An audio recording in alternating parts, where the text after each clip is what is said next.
What's going on, friends? It's Anton Daniels, and I gotta have a conversation with you guys about Tiege Hanley because you see how the sun is hitting me. This is no finesse, no makeup, no filters, no none of that. This is 100% Tiege Hanley. I use it in the morning as soon as I get up, right after I pray and brush my teeth, jump in the shower, and I'm hitting the streets because you never get a second chance to make a first impression. So even though they're giving you 40% off your first order, 20% off for life, even though you may get a free gift, forget all that, right? Because we would do this even if it was full price because it's worth that much. I'm in the streets, I'm kicking it with people, and I see Dusties everywhere.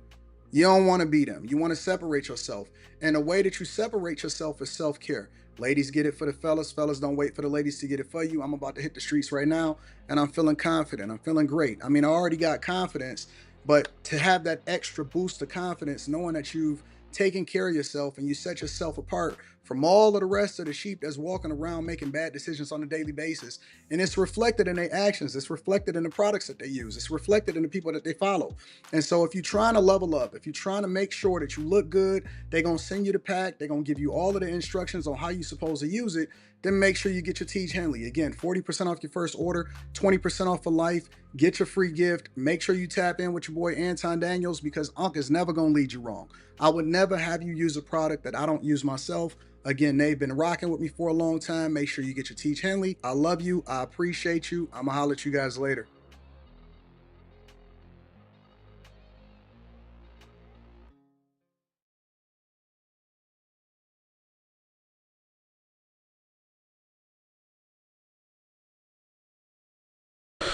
What's going on is Anton from AntonDaniels.com. I appreciate you guys for continuing to rock with me. Thank you for tuning in for another edition of the Millionaire Morning Show. I am your host, Anton Daniels. What up, what up, what up, what up, what up, what up? Yeah, man. It is Monday, June 30th, 2025. Year of our Lord. Some people will hear my voice and say, yo, Anton, is your voice out because of the Patreon meetup? Maybe a little bit. A lot of it is all based off of the fact that I be having some shit going on in my life, but we gonna get there. What up, y'all? What up? What up? What up? What up? What up? What up? I see y'all in the chat. Let me acknowledge my dog, Mike that dude. I appreciate you, Mike that dude on Cash App.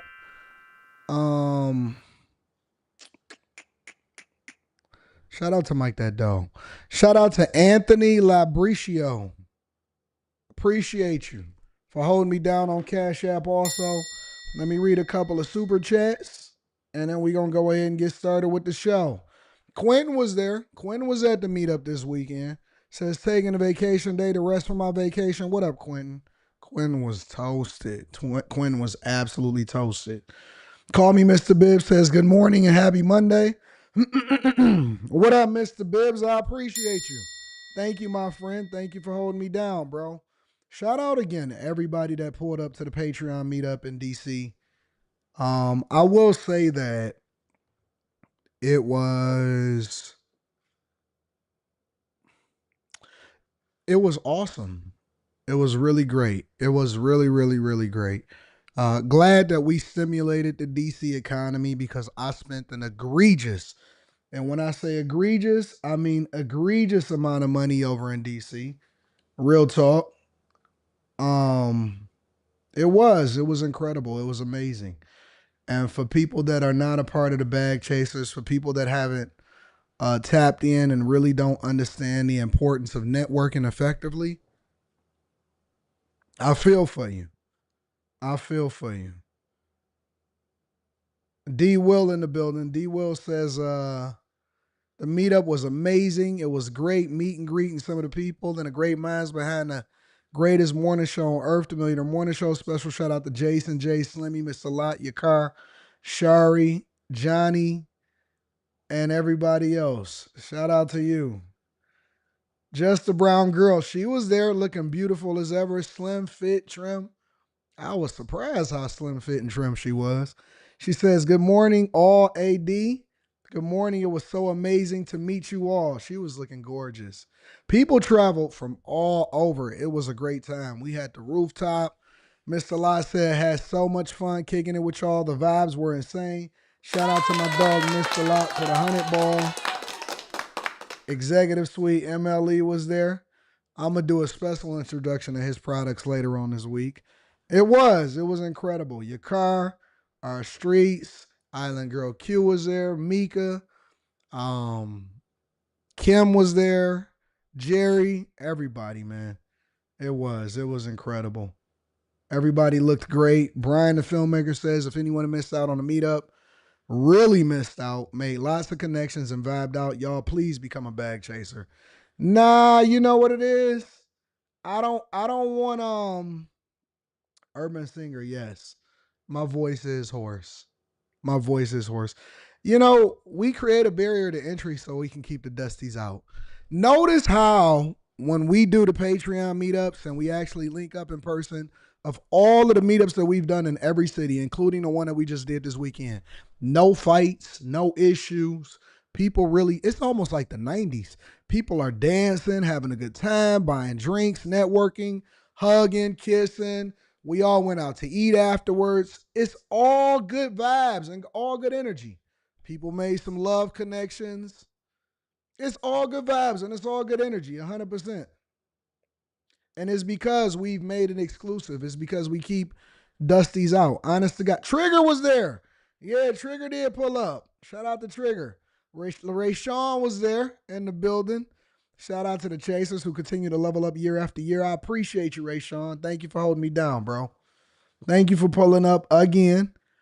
A76 Vlog says, "Seek your advice about vlogging, your passion, and picked up the 23 Gixxer." Oh my God. Please don't kill yourself, bro. Please don't kill yourself on that motorcycle. Vlog your passion, but do not be out here. That bike is a demon bike. I'm gonna just tell you, man. The Gixxers, man, people don't be able to control themselves on that bike. You better talk to Quentin. Talk to Quentin. Quentin to tell you. People don't be having no control at all. But I will tell y'all this before we get started with the show, because we got an interesting show that's lined up for you guys today. That's a demon bike, Quentin. Quentin, he'll tell you, take it back. Take that bike back. Real talk. That's a demon bike, bro. People don't. That bike got a spirit on it. Seriously. It's like people can't control themselves, man.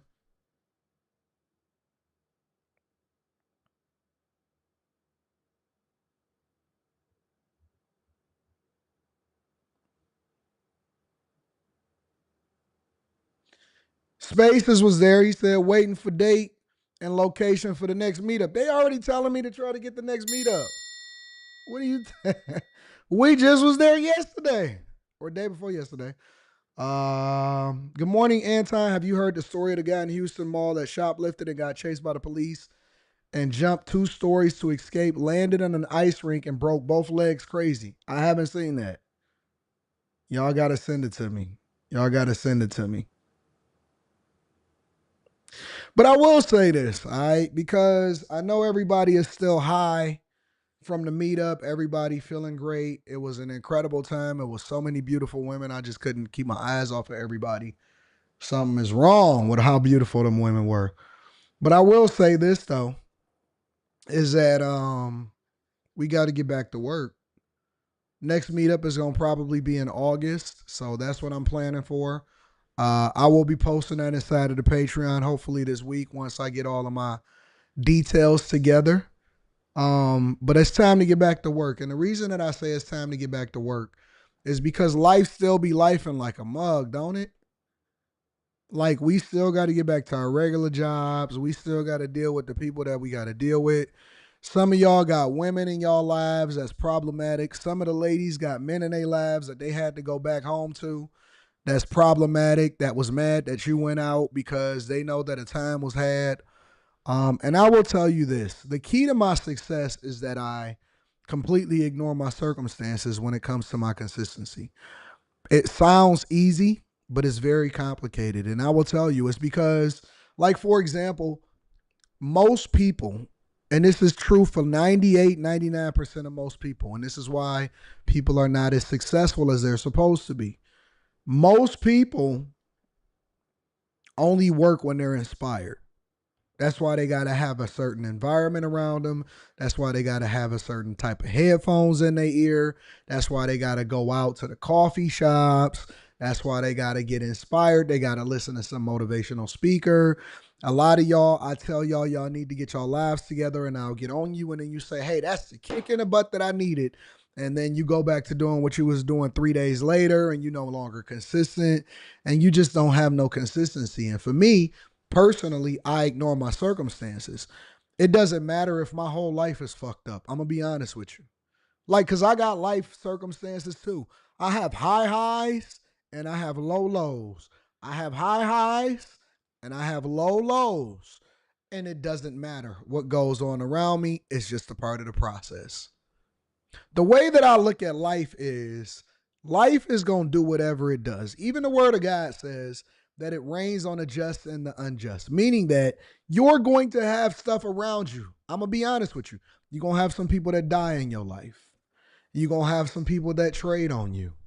You're going to have some incredible moments where it feel like, man, if I could just live the rest of this life, this moment right here, then it's going to be great. And then some of the people that you have incredible moments with are going to be some of the people that ruin your life. There's some of you that you've met a person or some women that have met a person and you was like, man, this guy is incredible. Or men, they meet these women. Oh man, these women are incredible. And y'all have a good sexual moment or y'all have some good times. You have some good 2 or 3 years together.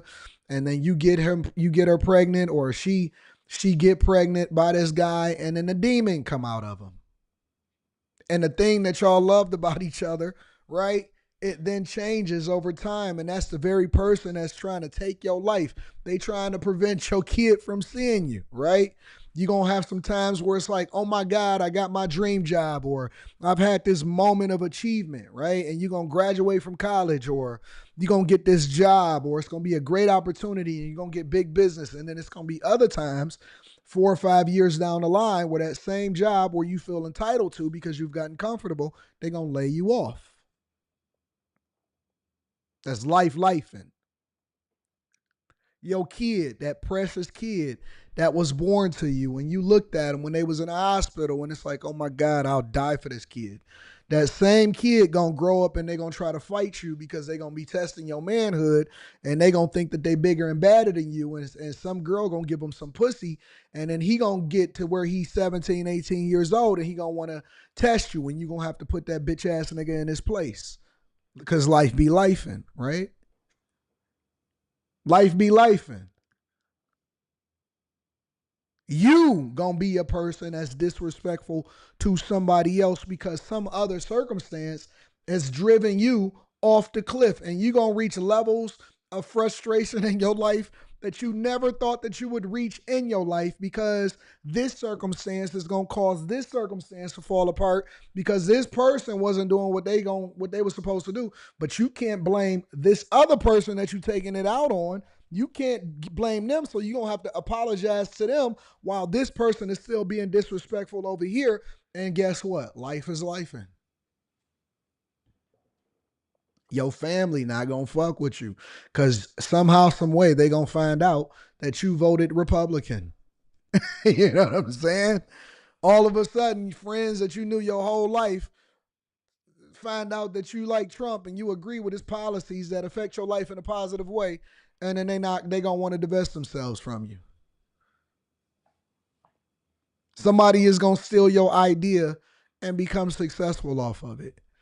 Somebody is gonna say something negative to you that's unwarranted. You're gonna walk into a store and somebody is gonna steal your wallet or they gonna take your credit card and charge up a bunch of stuff, and it's gonna take you 14 days from the bank in order to get your money back. Meanwhile, your rent was due. Because life be life in real life for everybody. And I'm painting all of these scenarios to emphasize one point and one point only.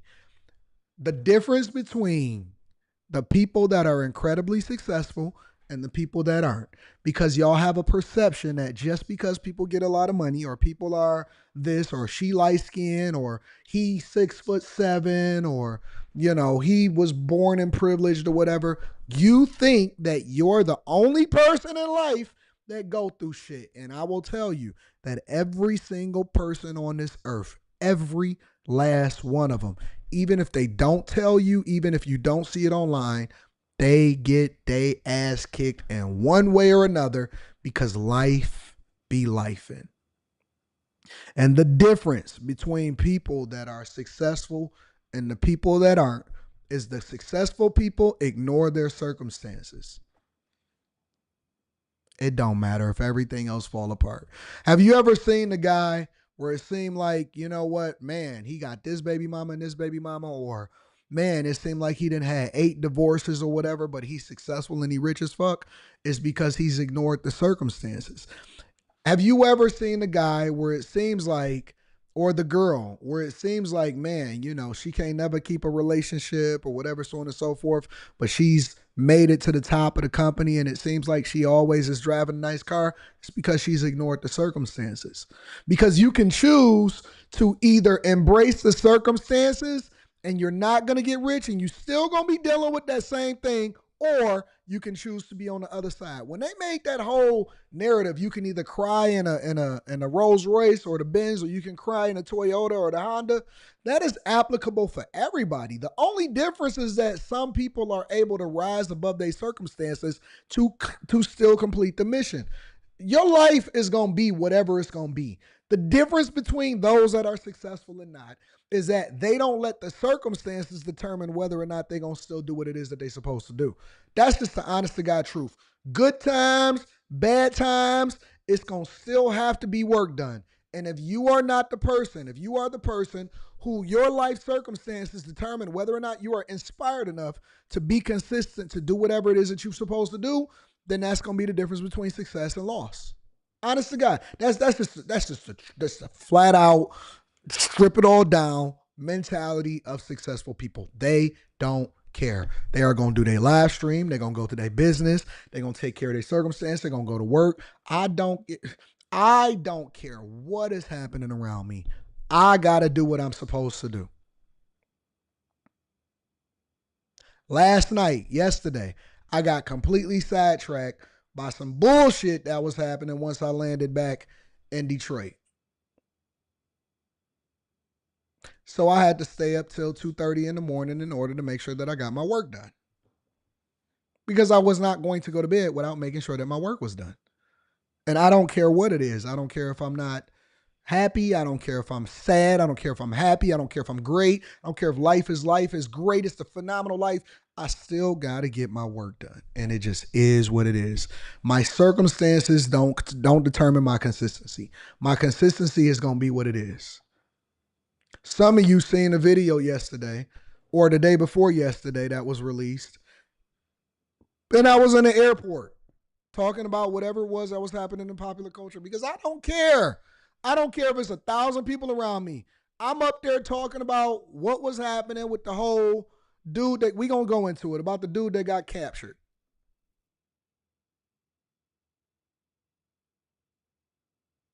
Somebody hit me up. Yo, Anton, you know what? Antoine Massey got captured? Cool. Pull it out. This is a story that I got to be first on. Set up my camera, set things up. Whole bunch of people around me waiting for their flight. What's going on? Is Anton from AntonDaniels.com. I appreciate you guys for continuing to rock with me. Guess what? Antoine Massey, he was hiding out in an Airbnb. The neighbors were surprised, and guess what? He got caught. I can't believe it. But he celebrated his birthday. I don't care. I don't care about anything and anybody that's happening around me. When I'm on, I'm on. And that ain't just when it comes to content creation. That's applicable with all businesses, with anything that I got. When I have to complete a task, there is nothing and nobody that is going to stop me from completing that task.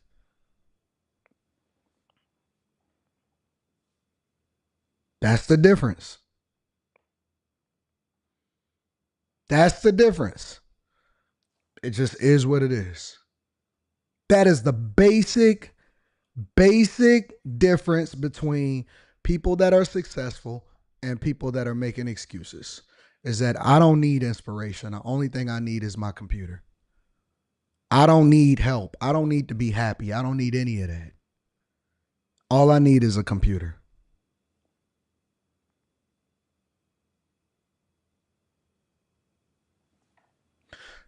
And the way I see it is this: that situation will pass. Those people that traded on you, they'll disappear. They'll go and trade on somebody else. That woman that you thought was so fine, she gonna go and fuck somebody else. That kid, they gonna get themselves together and eventually they'll come back into the fold and say, you know what, mom, I apologize for disrespecting you. But that opportunity, you're never gonna get that again. You always, I can't stand when people sit there and say, I wish I had of. I can't deal with people that say I wish I had of. I don't do what I wish. I don't deal with I wish I had of. I don't deal with I wish I had of. All of those people, every circumstance, your family, y'all gonna make up in the future. Don't worry about it. They'll get themselves together once they get off the Democrat plantation. Thanksgiving is gonna be in November. You'll see them then. Christmas, we'll holler at each other. But that opportunity, you're never gonna get it again. You're never going to get that opportunity to make the right decision and be consistent again.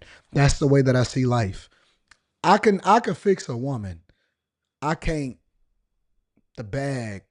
If I miss my bag, me and you got a problem. Give a fuck about your feelings. I could be dead set in the middle of a discussion of something that somebody is telling me is important. Oh, you know what? But hold on for a second. Hold that thought. Give me a couple hours. I got to go and do my live stream. The bag chasers is waiting on me. I'm going to see you after this conversation. They be like, oh, I can't believe that you just going to stop. Hold on for a second. And if you're not here, that just means that you don't want to be here no more. I'll be with you in a little bit. What's going on? Is Anton from Anton?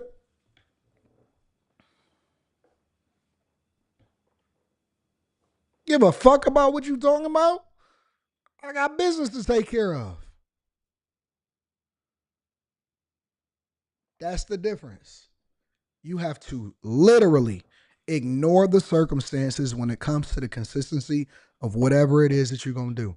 And most people can't do that because they care too much about people. They care too much about the people around them. They care too much about what that person says. They care too much about this. And if you're not willing to sacrifice everything for your consistency, then you are going to have moments of falling off. And that's going to be the difference between the gaps. It's the gaps.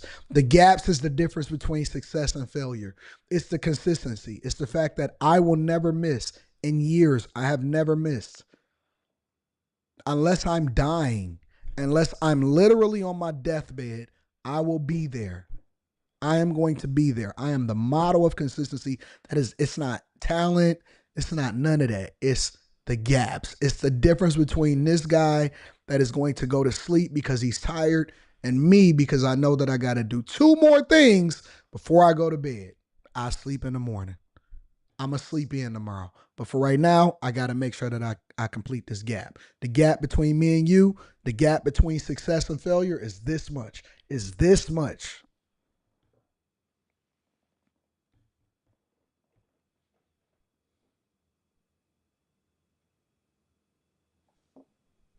I don't care. If I lost, listen, let's say I take a loss, and then we're going to go ahead and get into the show. Let's say I take a loss. Let's say I make a bad investment and I go broke and I lose everything on Sunday. On Monday, I got to sleep that shit off because I got to get back in the gap because I can make the money back. I can get the money back. I can't get the opportunity back. I don't give a fuck about what happened on Sunday. I'm going to cry on Sunday. I'm going to grind on Monday. It is what it is. I don't care. It is what it is. That's the difference for me personally.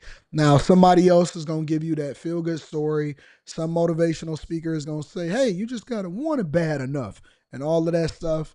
Nah, for me, it's all about the consistency despite the circumstances. That's the difference between success. And my 43 years on this earth, that's what I've learned is the difference between success. You do it mad, you do it hungry, you do it angry, you do it evil, you do it happy, you do it you do it, whatever, but you do it. You never stop doing it. Everybody know when I was at the meetup, it was videos dropping during the meetup. People was like, hey man, I just got a notification, but you here. I know because I had already worked for 10 hours when I woke up that morning before I ever started to actually consider myself, before I started getting ready before going to the meetup. So I did 10 hours worth of work. Then I went out shopping so that I can go and get something to wear because I ain't like none of the stuff that I had. Then I came home and made sure that, or I went back to the hotel and I made sure that my barber hooked me up on my beard. Then I took a 15-minute nap. Then I got ready and then I went to the meetup. So we good. So now I can comfortably interact with people knowing that all of my work is taken care of. That's how I do it.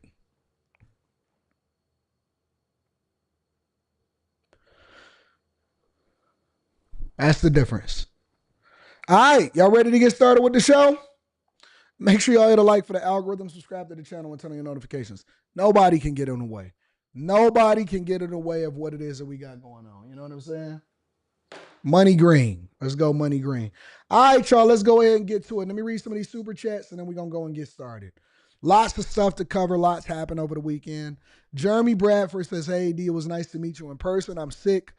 Me and my soon-to-be wife couldn't go to the roof as we were on our way to Hell's Kitchen for a reservation, and I'm from Detroit, and I will catch you again at some point. Hey, I appreciate you for just showing up, bro. Thank you, my friend.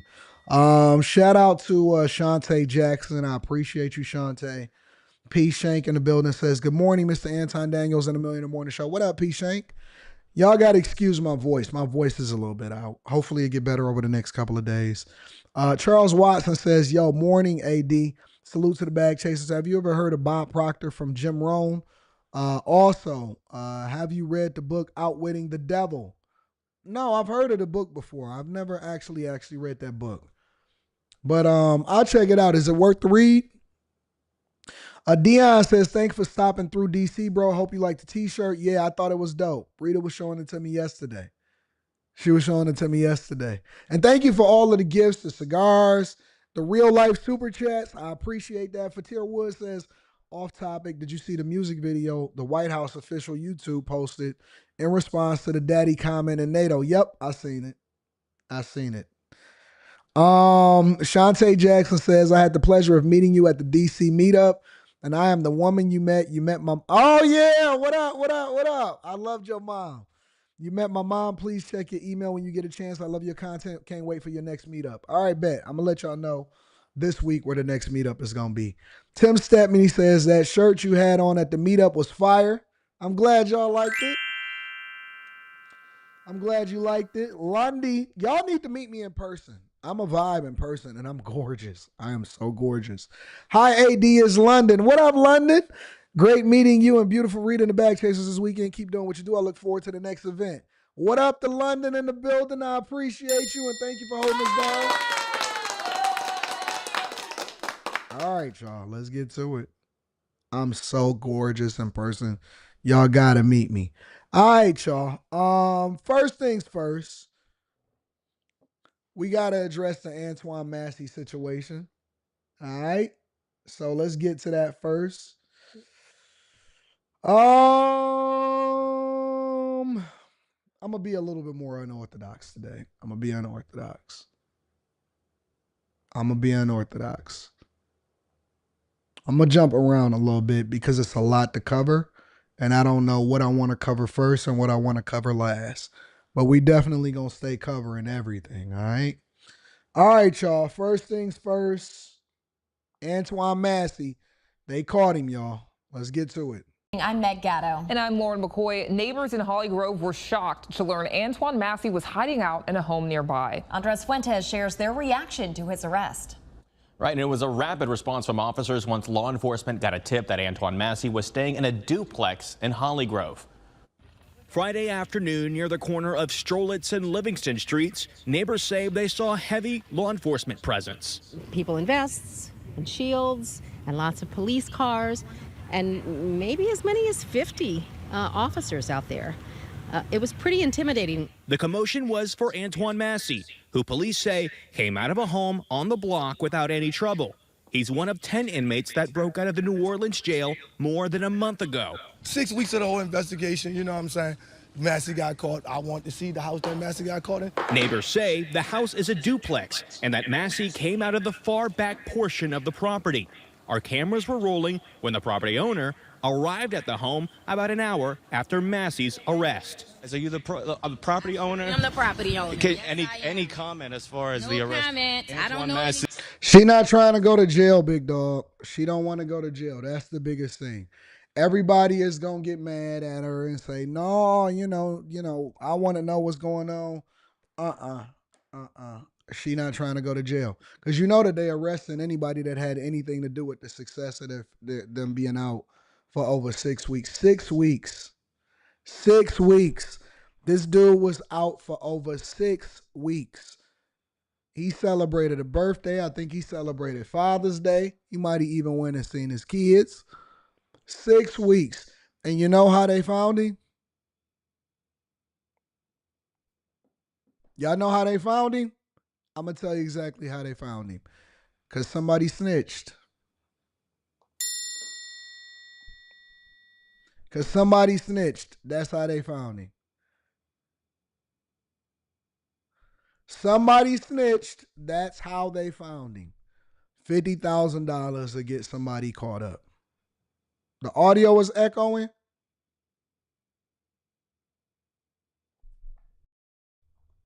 Is the audio echoing? I'm sorry. Let me see if I can fix it.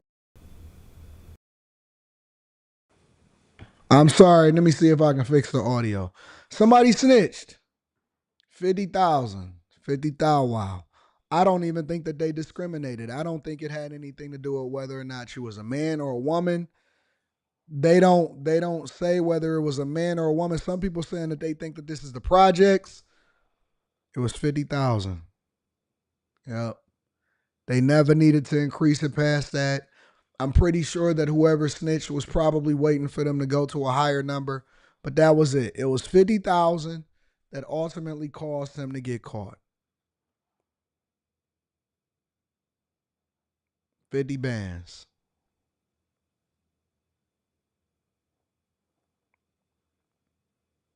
I guess it made sense, though.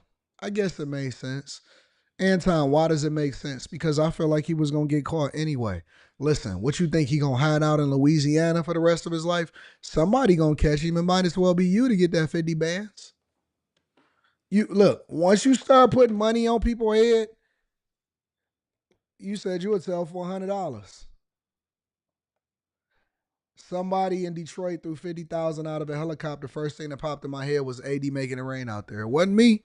It was allegedly it was a guy that passed away, and his final wish was to throw 50,000 out of a helicopter.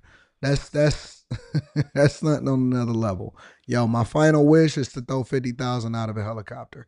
People still out there trying to find the money today.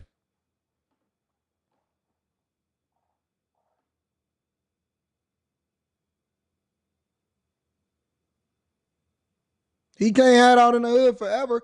If he wasn't trying to get into a different country, which we all know that that's, practically impossible.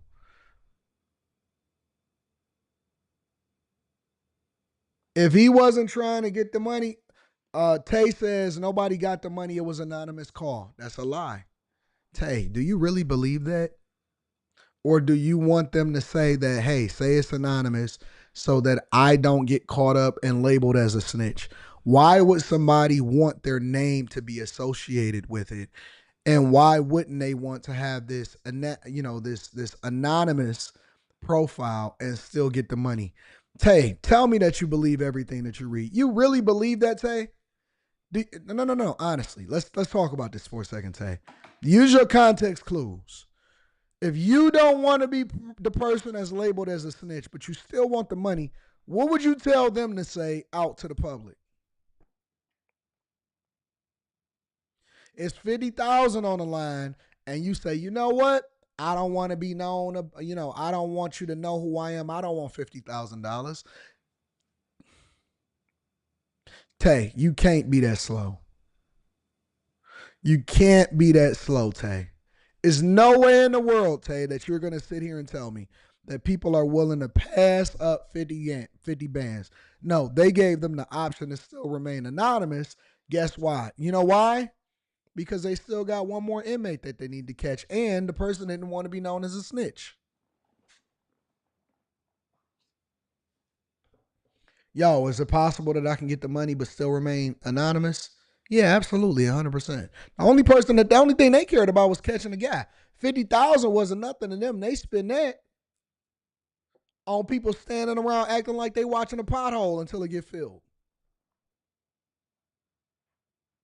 They still got another inmate that's out. That's why they got it playing out like this.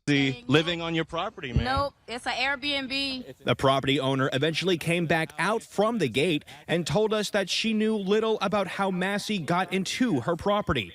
But she doesn't believe he's linked to anyone that's staying there. That's not an Airbnb. Let me just say that again, too. To her property, but she doesn't. That is not an Airbnb, y'all. For the people in the back, I want to be very, very clear. Listen, you can say what you want to the news. That is not an Airbnb, family. It's not. That's not an Airbnb. I know you want to believe whatever you want to believe. You know what's so funny? This is why I use my context clues. This is why it's important for y'all to tune into the Millionaire Morning Show on a regular basis. Because I can look at the news and not take everything at face value. I can look at the news. This is why I'm able to look at CNN. I'm able to look at Fox News. I'm able to look at the local news, MSNBC, ABC, CBS, whatever it is that I'm looking at. I look at it all and I'm able to draw my own conclusions because I don't take it at face value. When I first got the message and people, as far as the details and the neighbors and stuff like that, people would say, no, Anton, they arguing me down. No, Anton, it was an Airbnb. Dog, I know for a fact it was an Airbnb. Nigga, I can look at that right now. Nigga, that's in the hood. And Holly Grove. That's where Lil Wayne and them from. Do that look like an Airbnb? The girl said it was an Airbnb. Nigga, that's not no Airbnb. That's a trap house. Of course she's going to say to the news that it's an Airbnb. Why? Because she's not trying to get arrested and going to jail. Nigga, do that look like a gated community to you, or do it look like they just shut a gate? But it's in a gated community. Do that look like a gated community with all of the graffiti on the side? Hey, that's New Orleans. That's Holly Grove. It's the projects. Oh, no, it was an Airbnb. Who's signing up to go live in an Airbnb in the projects? Come on, man. Come on. Come on, y'all. Come on. Pick it up. Pick it up. This is why it's so good to be born in the hood and get out of the hood, because you can still use your hood spidey senses to be able to tell the difference between what the news is telling you, and then we can give our own narrative and draw our own conclusion, all right? Doesn't believe he's linked to anyone that's staying there. It's only one tenant you were telling us that lives here. Yes, only one tenant. I'm still trying to get in contact with the cops. I'm not sure what's happening. I really don't know what's going on. Wait. I thought it was an Airbnb. Now it's only one tenant staying there? First it was an Airbnb, now it's a tenant staying there. Okay, I got you. I know. Seeing Antoine Massey walking out of this property in handcuffs shocked a lot of neighbors here on Strollett Street who never thought that they'd see one of the escaped inmates in their own community. What is it like knowing that Antoine Massey was staying right across from you? I'm just happy you got him. It's just shocking around here. We ain't never had nothing excitement around here like this. It's pretty terrifying, really. This is a pretty quiet, calm neighborhood. Hey, only people in Louisiana will say that they excited to see something like this happen. Now, Massey was originally in Orleans Parish Jail for multiple charges connected to a fight with his girlfriend last year. He will also face charges in connection to this jailbreak. What's the charges for the jailbreak? Do I need to look that up? Let me see what's happening out here in these streets. What's the charges for the jailbreak? Charges for this. This is a dumb.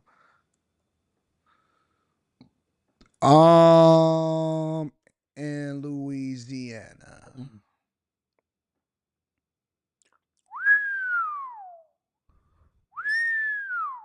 In Louisiana, escaping jail can result in charges for either simple escape or aggravated escape, depending on the circumstances. Simple escape, this is crazy. I didn't know that there was a difference between simple escape and aggravated escape. Simple escape carries a sentence of 2 to 5 years, while aggravated escape carries a sentence of 5 to 10 years. And neither sentence can run concurrently with the other sentence. That means that they can charge you for both. They can charge you for simple escape and aggravated escape, and then it will run parallel. So it will be like you got to do 5 years for this one, and then you got to do another 5 to 10 years for that one. Oh my God. Additionally, assisting someone in escape can lead to charges of assisting escape with penalties up to $3,000 and 5 years in jail. Good God. This is the difference. Simple escape applies when a person escapes from the place of confinement. Aggravated escape is when it involves force or violence when a dangerous weapon is used. Or when a dangerous weapon is used. Oh yeah, they throwing all of that on all of them. So you traded 6 weeks for an additional 5 to 10 years. God. 6 weeks for an additional 5 to 10 years. Jesus, Lord have mercy. Rebuke that, Lord. Rebuke that. Unless you're doing life, it ain't even worth it. Make sure y'all hit a life. But I mean, he celebrated, Father's Day and all of that? It's not worth it, y'all. Listen, it's just not worth it to do crime. It's honestly, it's just not worth it to do crime. It's not worth it to be out here getting crime ridden or even associating yourself with people that do crime. I love my freedom. I love being out. I love having a good time. I love people pissing me off and trying to ruin my life, and then I can come back and just be free the next day because I decided to walk away or I decided not to get involved. And if you notice, what is Antoine Massey in jail for? Being in a bad relationship. Antoine Massey. Now, some people going to say, no, he in jail for the accusation of aggravated assault or getting it. No. When you go back to the core root of it, most people are in jail. They in their prison sentence. They dealing with whatever it is that they dealing with because they got associated with the wrong person. And in most instances, it's relationship related.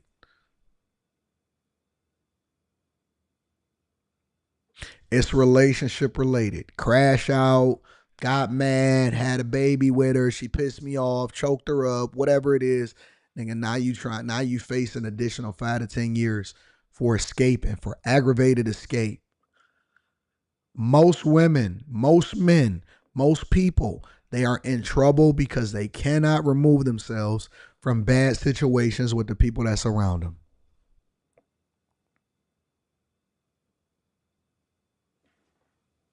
If it's a lie, tell me I'm lying. E-Love, he is in jail for black love, 100%.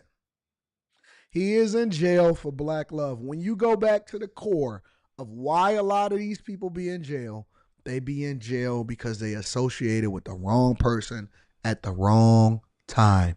That is just the facts. That's the facts. You got to get yourself up out of that dark situation. It's going to kill you. Some of y'all are so stressed the fuck out, it's going to kill you. Some of y'all are so stressed the hell out, it's going to kill you.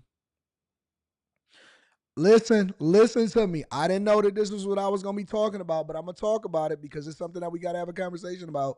Some of y'all are in a relationship. I ain't talking about if you got kids or something like that. Some of y'all are stressed. Some of you guys, you got with a baddie, and that baddie is going to kill you, nigga, because she can't stop being disrespectful. She can't stop stressing you the fuck out. She can't stop ruining a situation, making things difficult. She always in some drama. She always in some shit. She always bringing more stress to you, nigga. Fuck that bitch. I'ma just, listen, I know it's the Millionaire Morning Show. I know the kids is out of school, dog, so don't tell me nothing. Fuck that bitch, man. Nigga, it ain't worth your stress. It ain't worth your life. It ain't worth having a heart attack over that hoe. Leave her alone, nigga. She gonna kill you, bro. Ain't no box good enough for what you about to go through. She looked good when the club was letting out. You over there killing yourself, trying to maintain a relationship. You better get the hell up out of there, bro. You better get out of there. I'm telling you, look, you decided not to put the rubber on. God bless you. Now you dealing with her for the rest of your life. And she not even gonna be a baddie for her whole life. She gonna pick up weight, she gonna change, she gonna evolve, she gonna get a tattoo on her face, she gonna do all kind of dumb stuff. Nigga, she not even the person that you had a kid with. You gotta deal with her for the rest of your life through the kid, nigga. That's your chick. That's your chick through the kid. Get out of there. Get out of there. It's not worth it.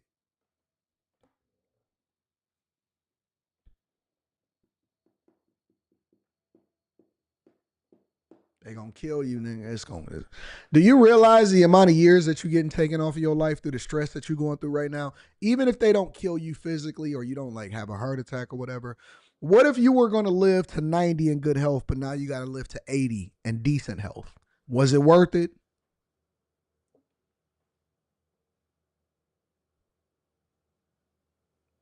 No. The answer is no. For those of you in the back. Answer is no. Let me read some of these super chats. Shout out to A1 Mike P says, sounds like y'all had a dope time. A1 Mike. It was incredible. It was incredible. Good music, good energy, everybody dancing, drinks flowing, fun times. Kicked it with everybody. It was a great time. If y'all not a part of the Patreon, link is in the. As a matter of fact, don't join the Patreon today because it's the last day of the month. Join tomorrow, first of the month. If you're not a bag chaser, join the first of the month. It's gonna be the best time ever. Dude went on a sabbatical, man. Ken says if she the snitch, it's about to be an Airbnb. It could be a lot of people that could be the snitch. You never know. Make sure y'all hit a like for the algorithm, subscribe to the channel with turning your notifications. Let me pivot for 1 second. I want to share this other story with you guys really quickly. No, that's not it. This new Providence police officer. Remember, maybe we got a theme going on here today because this wasn't what I anticipated, but maybe we got a theme going on here today. Check this out. This woman right here associated herself with the wrong person, was still selling dope, became a part of the police force, and now she arrested. It's crazy, bro. It's absolutely crazy. And now former Providence police officers facing several drug charges after Pawtucket police say she was arrested in a narcotics bust this morning. Kate Wilkinson joins us now live in studio with new details we just learned from police. Yeah, Pawtucket police say it was a months-long investigation that led to the arrest of 25-year-old Destiny Vieira. Among the multiple drug charges she faces, she's accused of selling or manufacturing in the area of a school. Just last September, Destiny Vieira took an oath to protect the city of Providence. Now Pawtucket police say she has been charged in a narcotics investigation. Based on the... She looked like it. She fit the description. Just last September, Destiny Vieira took an oath to protect the city of Providence. Now Pawtucket police... She fit the description. That's a demon right there. Y'all, look, man, we gonna have to start doing this more effectively. We got to start profiling. Y'all not profiling effectively because y'all got boxalitis. So it's easy for y'all to get finessed. But I'm telling you that they all kind of sort of fit a profile. She 2 years away from having a tattoo on her neck. They all got a profile, bro. Seriously. And it's the light-skinned ones that's the worst. It's the light-skinned ones that's the worst. You don't want to talk about it.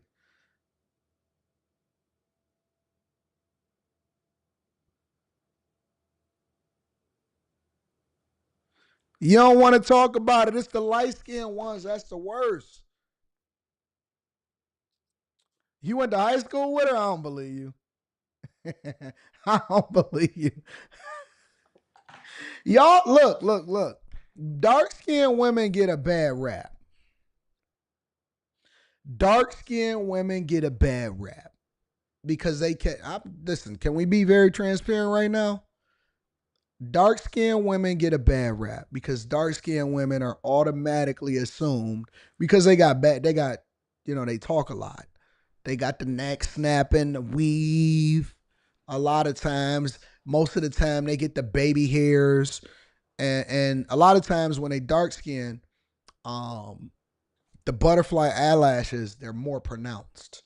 You know what I'm saying? So they'll get them way out here, way out there. And it don't even match their face. When you're darker skinned woman, you don't need as much butterfly eyelash. You don't need to get white hair, to get crazy, you know what I'm saying, some crazy color on your lips. You are already there. You're halfway there. You know what I'm saying? You already gorgeous. You already got it.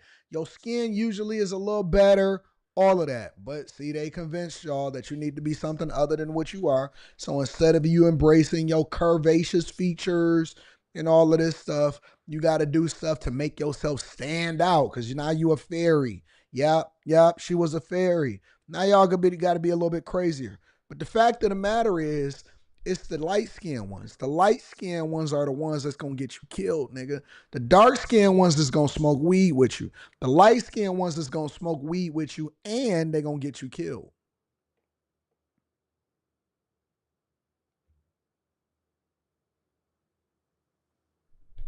Because they going to seem like they the innocent ones. And oh my God, the lighter the skin, the more y'all feel like these women is just so, oh no, she got it. She going to do it together, nigga. They demons. That dog, I could look at her right now with them bags under her eyes, and I could tell you that she already dealing with a YN 100% of the time. You going to see her and you going to treat her and pedestalize her, but you don't even know that the whole hood done had her. And now she decided that she want to become a police officer. She trying to get her life together. Her daddy told her, I didn't raise you this way. And the YN still got her heart. He got her mind. He got her mind gone. What you think, that she was just selling her own drugs? No, she's out here in these streets. And the worst ones to get turned out is the light-skinned ones. Y'all want me to be politically correct. I'm not going to be politically correct. I'm going to tell you. Dog, she over there in Pawtucket. Pawtucket. She's in Pawtucket. She dealing with a YN all day long. That long neck, that hair to the side.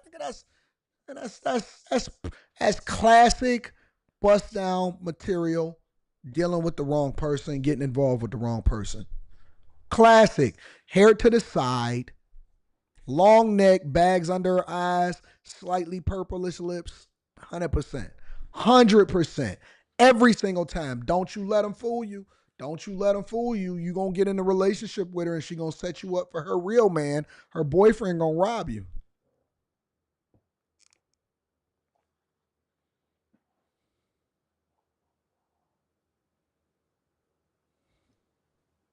Police say she has been charged in a narcotics investigation. Based on the seriousness of the allegations and the standards that we uphold in the Providence Police Department, this individual will not be retained by the Providence Police. Providence Police Chief Colonel Oscar Perez says because Vieira has been on the force for less than a year, she was only a probationary officer.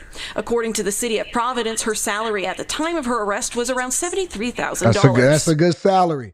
That's a good salary. You just got on the force and your salary is already $73,000. What you selling drugs for?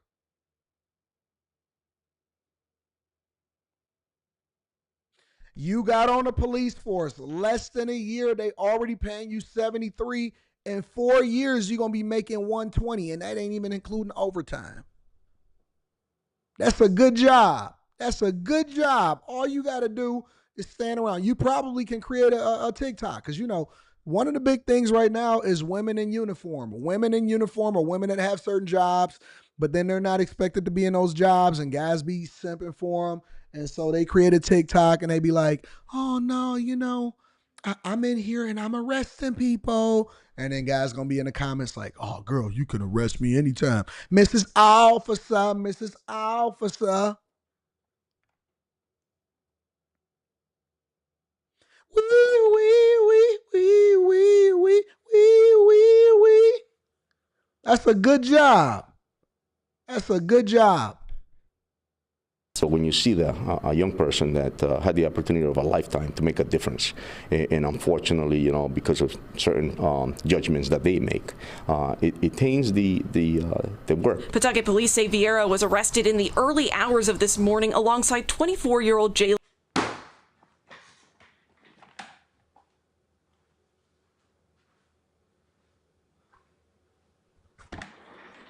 Every time. Every time. Every fucking time. I'm telling you, every time. Every single time y'all send me a story, it's always a relationship.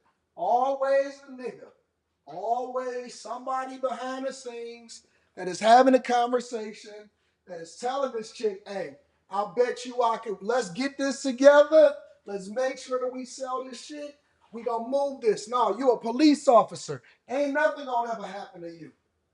Every time, every fucking time, every time. I'm telling you, bro. I'm telling you, she got a YN sitting right next to her, having a good conversation with her, telling her that she cute. Oh, baby, man, you suck it good. You suck it so good. You took the whole thing. You took the whole thing.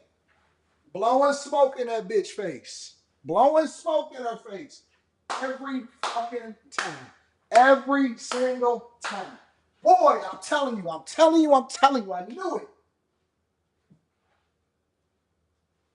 I'm telling you, every time. Look at this nigga. They got cornrows. Every time these niggas got dreads or cornrows. Never a clean cut nigga with waves. Never a nigga with a bald head. Never with some gland up beard. They always got Allen Iverson braids or they got the Future dreads.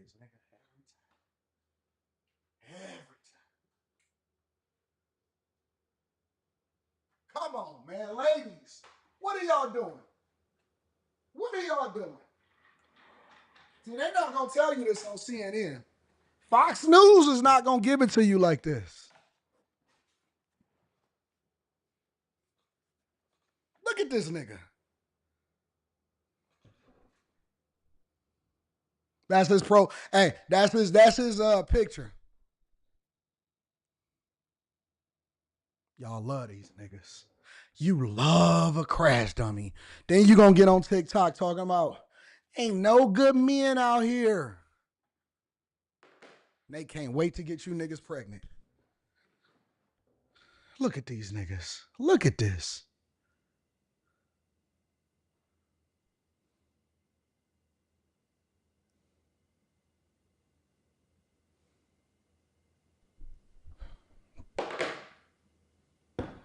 Got you messing up your good job. You got benefits. You get a pension, a pay package. You're going to be making over $100K within 2 to 3 years. And you get overtime. And you in Pawtucket, which means that you ain't got a whole lot of problems and stuff that's going on. You ain't got to deal with a lot of crime and putting your life on the line. And you did it for him? How old is this nigga? Pawtucket police say Vieira was arrested in the early hours of this morning alongside 24-year-old Jalen Lopez at Pawtucket. 24-year-old Jalen.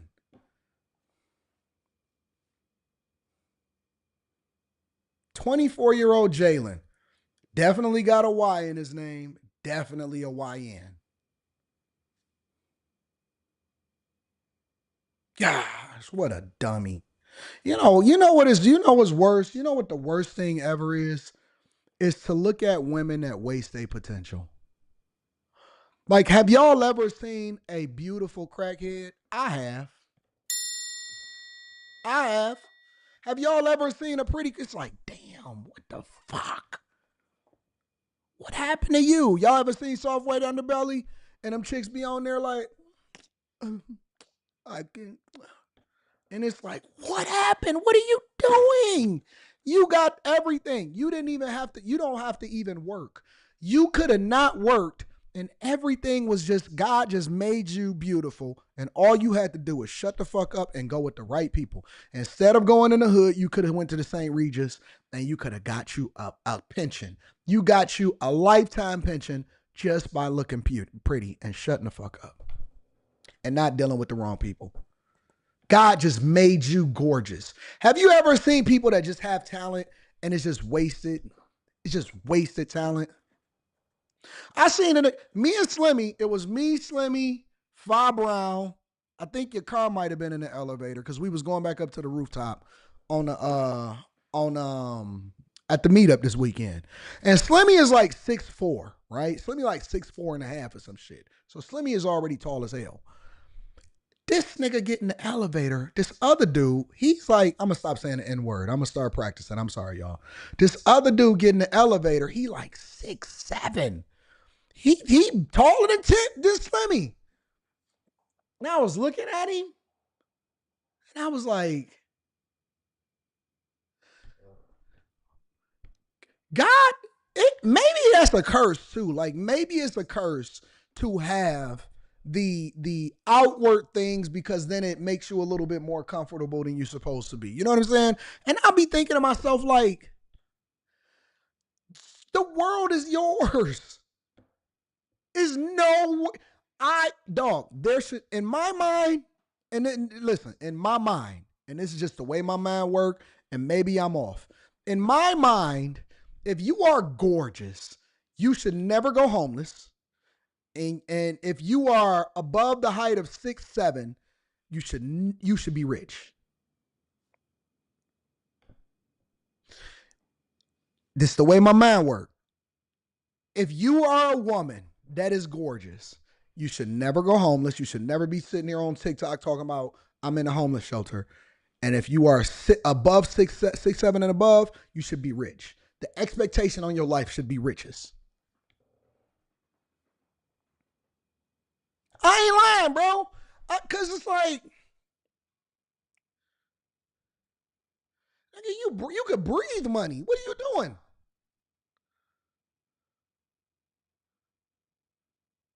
Working is for the rest of us. You know what I'm saying? Nigga, you hit the life lottery. Forget the lottery at the one that y'all play at the gas station. You hit the life lottery. You are in rare air. You are literally in rare air. You hit the lottery. And then y'all so evil. Let me play the rest of this. Tuckett.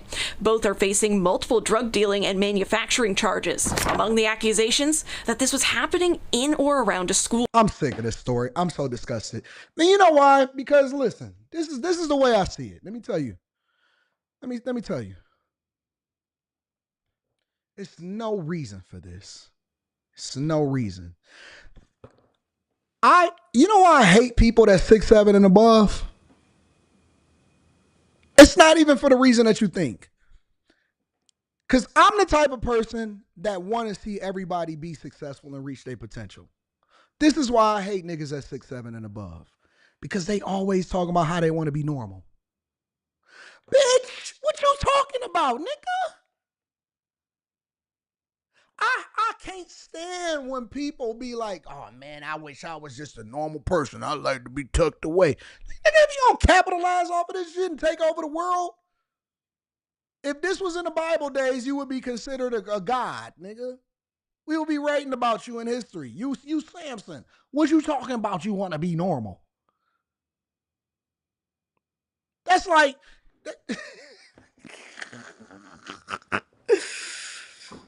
No, man, you know, I never wanted this. You know, I always just wanted to be 5'4" and just to walk around like a normal person for nobody to pay attention to me. What you talking about? That's why. It ain't even no jealousy thing. It's because they be talking like they want to be you. Yeah, man, you know, if I could just be normal and walk around, man. And And I be thinking to myself, nigga, you a cheat code. You're a cheat code. Me walking next to you automatically get me hoes. This is what I was when we was younger. I had a homeboy that was tall as hell. Me walking next to you, nigga, I get the extra hoes that you can't get just because we friends. Nigga, what you talking about? Nigga, get yourself together. Gather yourself. I used to tell my homeboy, gather yourself. Nigga, clean up. Put some nice clothes on. You messing up the hoes.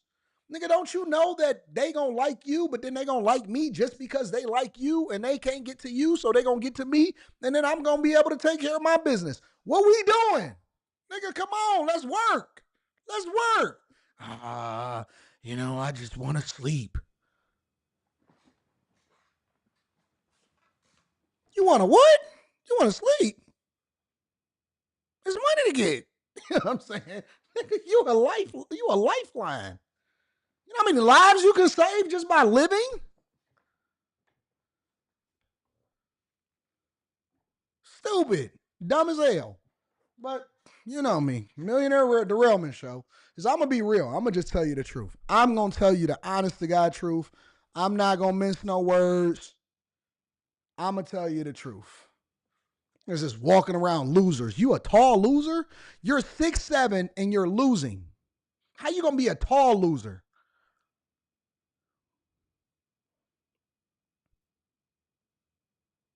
That's God. God should punish you for that. Punishing you for that. Oh, man, I just want to be a normal human being. I want to be tucked away. Bruh. Grow the fuck up. Take advantage of your privilege. Now, that's real privilege. Fuck white privilege and all of that stuff. We talking about that's real privilege in real life. It'd be pretty girls. Hold on. Let me go on a little bit more of a rant. Pretty girls. Super pretty, but you fat. What you mean you fat? All you got to do is put down the peanut butter and jelly. No carbs. No carbs. All you got to do is keep your mouth closed and you have the world at your feet. But you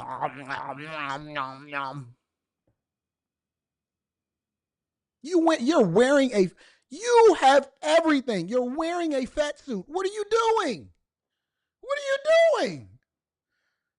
There's $1 billion waiting over there for you if you just stop eating for 1 second. You dummy.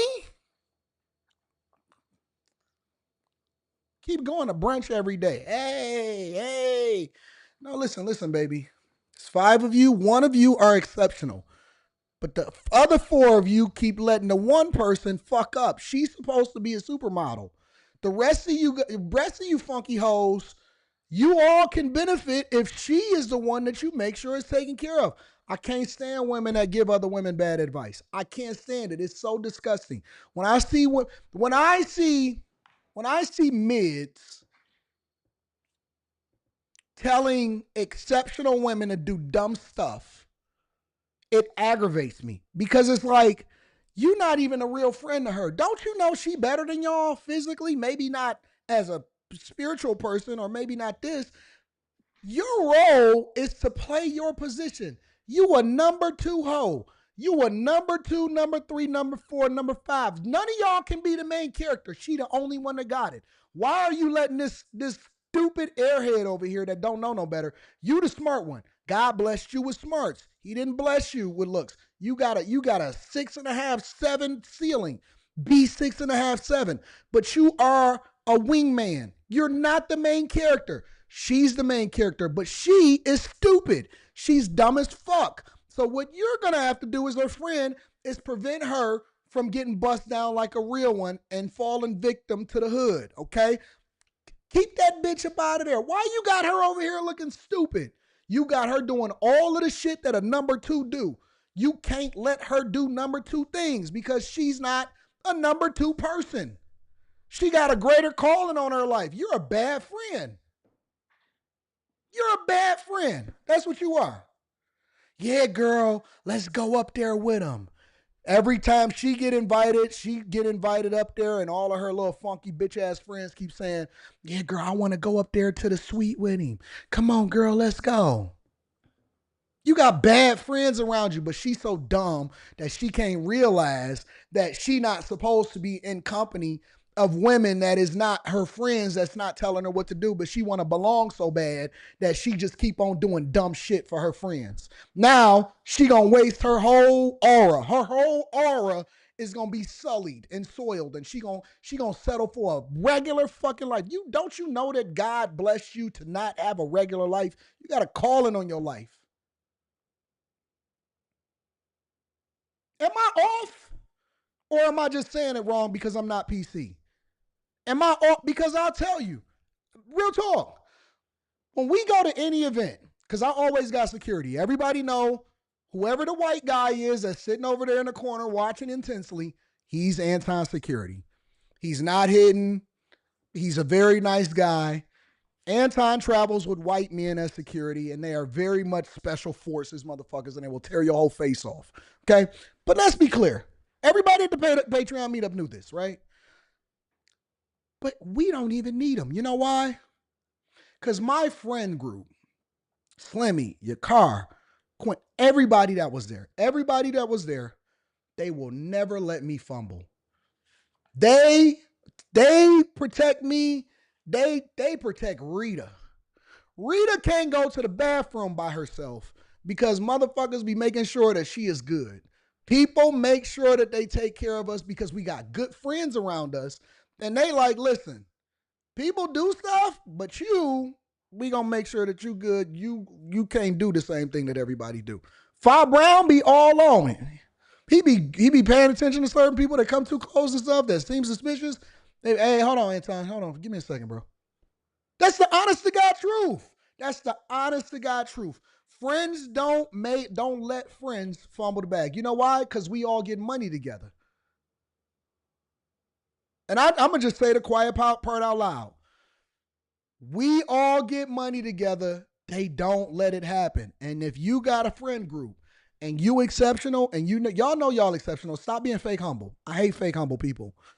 If you are an exceptional person in whatever capacity that God has made you exceptional to then be able to make sure that everybody else is exceptional as a result of it, you have bad friends around you if they don't force you to be exceptional. If they let your aura dim so that they can drain your energy, your life force for their own benefit, that's not a friend, that's a frenemy. That's a frenemy.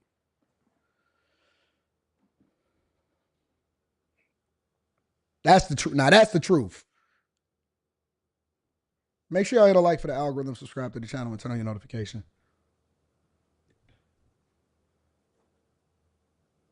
That's the truth. That's the truth. ADUL, where L or LX and T's, you get F. Give me a large. Send me a large. Boss man, I appreciate you. Otter Lake says, AD, did you see the AI video of you? They hating hard. Yeah, I seen it. Of course I seen it. I don't like that. I don't like how people can use. I'm in the process right now of legally copywriting and owning my likeness and image. Because it's not just the name, it's not just the companies and all of this stuff. I am in the process of doing it. I don't like that. I don't like that part of AI. You know what I'm saying? Because you don't know who these motherfuckers are that's behind these profiles. I don't like it. And so I'm in the process of going through making sure that anybody that even use a likeness or image or anything like that, they gotta be accountable for that. It made me feel leery. You know what I'm saying? When I see stuff like that, a bunch of people send it to me in my email. And when I seen it, I was thinking to myself, I mean, I know it's all in jest. I know it's supposed to be fun, but I don't like that. I don't like that, bro. I know, Wesley. I know. I don't like it. It made me feel icky inside. You know what I'm saying? So, yeah, I'm gonna be taking care of that type of stuff very, very soon. So I got my people on it. It's nasty. 80 talking to me. All that happening now. Facts, flyers. Hey, be careful out there. This is gonna be the realest show ever today. Taylor Barnes says, never show up late again, never made it to the rooftop. Hate I missed it. Hey, man, I told y'all it was going to be packed. Best show on earth, man. This is hilarious. Nothing is a surprise anymore, man. I'm cracking up, man. These women is crazy. Valerie Martin says, great show. What up, Valerie? I hope y'all entertained. I told somebody that brought their mama to come meet me. I said, I'm the most entertaining thing that you're going to ever see online. Her next dude is going to be a simp after she messed her life up. Yep. Clean up, man. Just a Brown Girl in America says, why do we let Toxic D ruin us every time it's psychotic? You know how it is, Just a Brown Girl in America. You know how it is. Bet my whole Roth she not leaving, dude. Oh, she gonna, they hold them jail dudes now. They hold them down. Even when they got a boyfriend inside of jail, they hold them down. I hung out with Milton from Love is Blind this weekend in LV, who's 6'7". We were talking to all kind of O's. It was incredible. It's a cheat code. That's just life. It's a cheat code. And they messing it up. Eric Harris says, I tried to tell my ex-wife she was better than her friend. She said I was trying to distance her from her friends. So dumb. So dumb. I just joined their stream, and 80 is off the rails. I'm telling them, 392Q. Shout out to 50% Sip in the building, because you speaking facts, bro. I mess with you. Hey, I'm going to tell the truth. Whether people agree or don't agree or like it or not agree, I'm going to tell the truth. Ash says, 80, this is still the Family Millionaire Morning Show. Did something change? I get it, especially when communicating in Black culture. Just want to make sure I was still listening to the same show. Love you. No, I'm going to get myself together.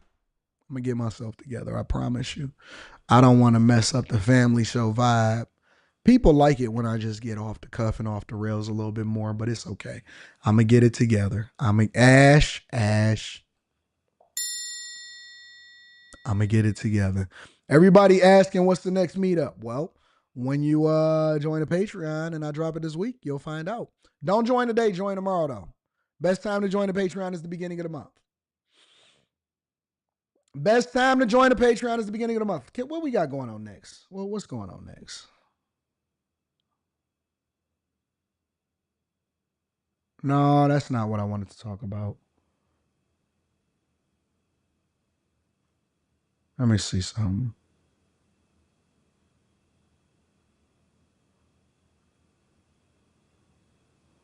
There we go. All right, let's rock. Brush fires in Idaho. So, all right, so let me give y'all a little bit of pregame. Some people saying they want the real.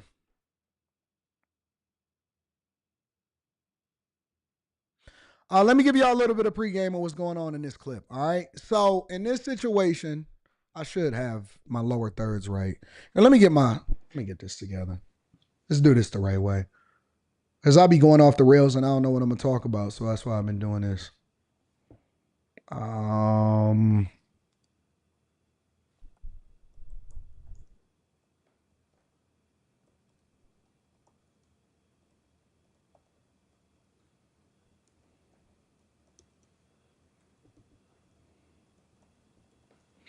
All right, I'm about to get this set up for y'all so we can do this the right way.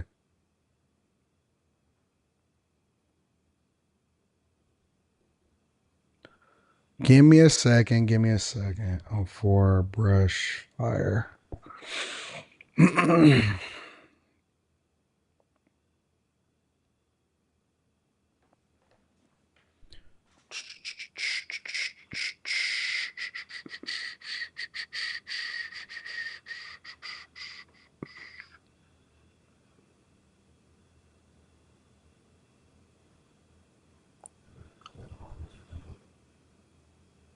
All right, there we go. Now we popping. All right, so let me set this up for y'all. So an Idaho gunman, which is weird over in Idaho. The only place that I've ever been in Idaho, I think, is Boise. Boise is beautiful. But an Idaho gunman basically set up firefighters by starting a brush fire. So the reason that this is concerning, well, before I get into my whole narrative about it, let me go ahead and show y'all a little bit of what's going on. The breaking news is suspected sniper found dead, and now a massive investigation is really just getting underway after what the sheriff says started as an emergency response to a brush fire turned into an ambush on first responders in Idaho. 2 firefighters were killed. The sheriff says a 3rd firefighter was also shot and is still fighting for his life. Calls into emergency dispatch in the midst of it paint a terrifying scene of the moments they realized that they were under attack. Some law enforcement right now, there's an active shooter zone. They're shot. BC3's down, BC1's down. Everybody's shot up here. Law enforcement, code 3 now up here. The ambush sparked a huge response from law enforcement. More than 300 officers from various agencies and neighboring counties were all called up to help. At one point, officers exchanged gunfire with the suspect, but it was more than 6 hours after that first fire call that his body was found.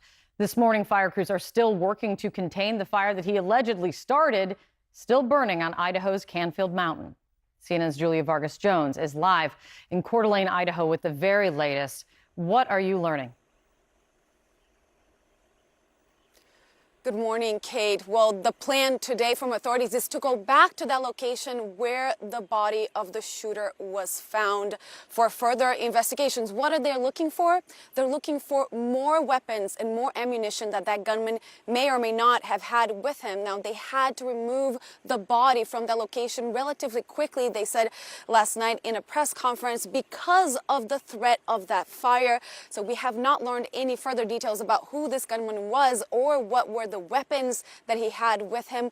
But we did hear from the sheriff of Kootenai County here in Coeur d'Alene talking about the very nature of this attack and what that was like for the firefighters that were responding on the scene. This was a total ambush. These firefighters did not have a chance. When you have an environment where you don't know where the bullets are coming from because of the trees and the shrubbery and what have you, it is daunting for police officers, let alone firefighters who are there just to put out the fire. Unimaginable, Kate, what these firefighters went through. And now this community is also left with so many questions as the investigation continues in the coming days. Now, I do want to share with you one interesting detail is that authorities did use his cell phone, the shooter's cell phone, to ping his location.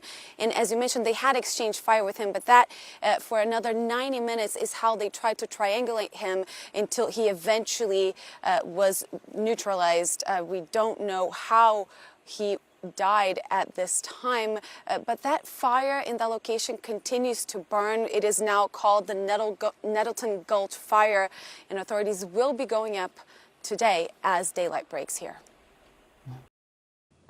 So essentially what we're hearing is this, and this is why we have to be very careful and appreciating the people that are our first responders, that are the people that are the front lines, that the people that actually, I've even seen people criticize firefighters for not being out fighting fires 24 hours or the entire time that they are, like, even when they get a chance to rest and they get a chance to have some level of camaraderie and play cards with each other or whatever, so on and so forth. I've seen people criticize them. I've seen people criticize firefighters,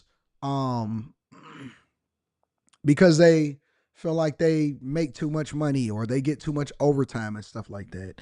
And so when I think about first responders, I had a couple of guys that are police officers, and one guy that is a detective that is looking to retire. And they came up to the meetup this weekend and they said, Anton, we really do appreciate the fact that you show so much love to police officers, to firefighters, to anybody that is a first responder. You have the utmost level of respect for authority. And I do. Because I know that these people have the worst marriages. I know that these people have the most isolation from their children. I know that these people actually have so much stress, which is one of the reasons why we still, in a lot of places, still offer pensions. Pensions were a thing of the past. Pensions came into fruition in the manufacturing era in order to incentivize people to actually get these jobs on these assembly lines. And so they would tell them, hey, listen, if you work 30 years, we'll give you a lifetime pension or whatever. And so at some point it became uncompetitive for them to continue to offer pensions because you had legacy automakers that were trying to compete against international automakers that were come over to the United States of America and didn't have as high of a cost, so it could spend more money into research and development and other things, right?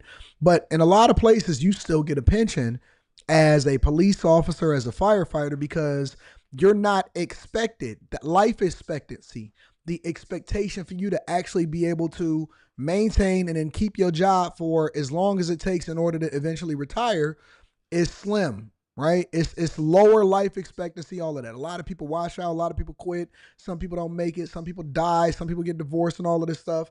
And so when you think about the level of stress and headache that comes along with putting your life on the line, every single time they run out there, guys set up a brush fire.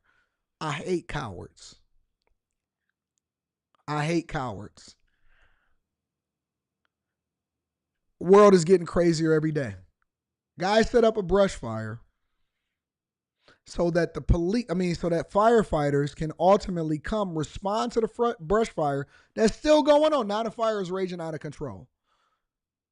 Set up a brush fire so that firefighters who don't carry weapons show up, and then he can start sniping them from wherever it is from his location, which means that it's planned.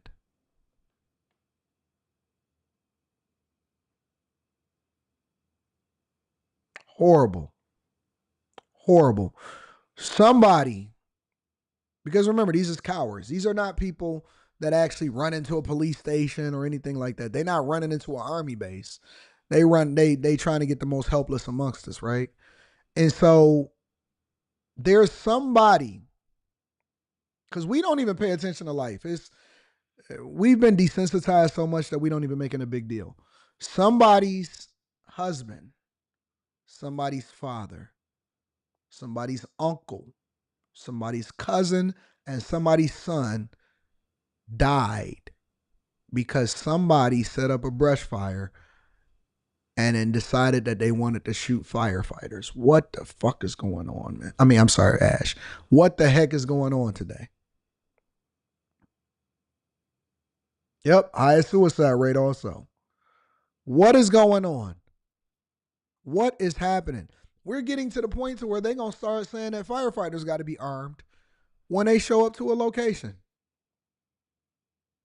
Somebody's father, somebody's uncle, somebody's husband, somebody's man, somebody's whatever is now, they woke up and they get a phone call, hey man, he died. Did he die in the fire? No, he died because he was responding to a fire and somebody shot him.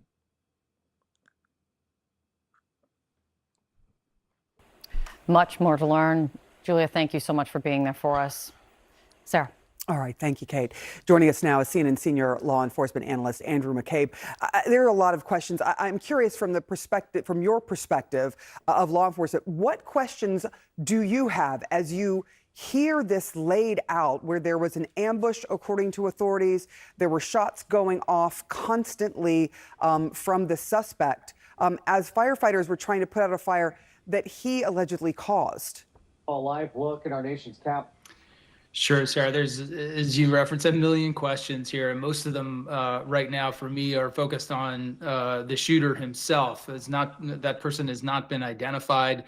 But one of the first things investigators, who now are taking kind of the lead with this investigation since the tactical response has been resolved, investigators are going to try to determine not just who this person was, but what got him to this point. They're probably preparing to execute search warrants at his residence, maybe to locate vehicles that are registered to him and search those as well. They want to identify family members, friends, work associates, whoever they can, to share insights about this person and to shed light on the motive of how he got into this or provoked this deadly shootout with firefighters. And of course, hovering in the back of their mind is the question, was there anyone else who helped with this? Could there have been another shooter present at that location and participating in the attack? Or could somebody have simply helped him prepare for it, arm himself, that sort of thing? Because you want to know, is there someone else out here who might be like-minded and who might try to stage a similar attack in the future?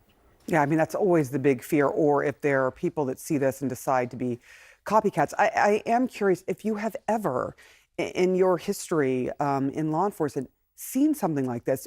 One of the investigators had said, the sheriff actually had said, look, we have seen at times in urban settings firefighters coming under fire during, huge protests or huge riots, but had never seen something like this. Do you recall anything like this ever happening before?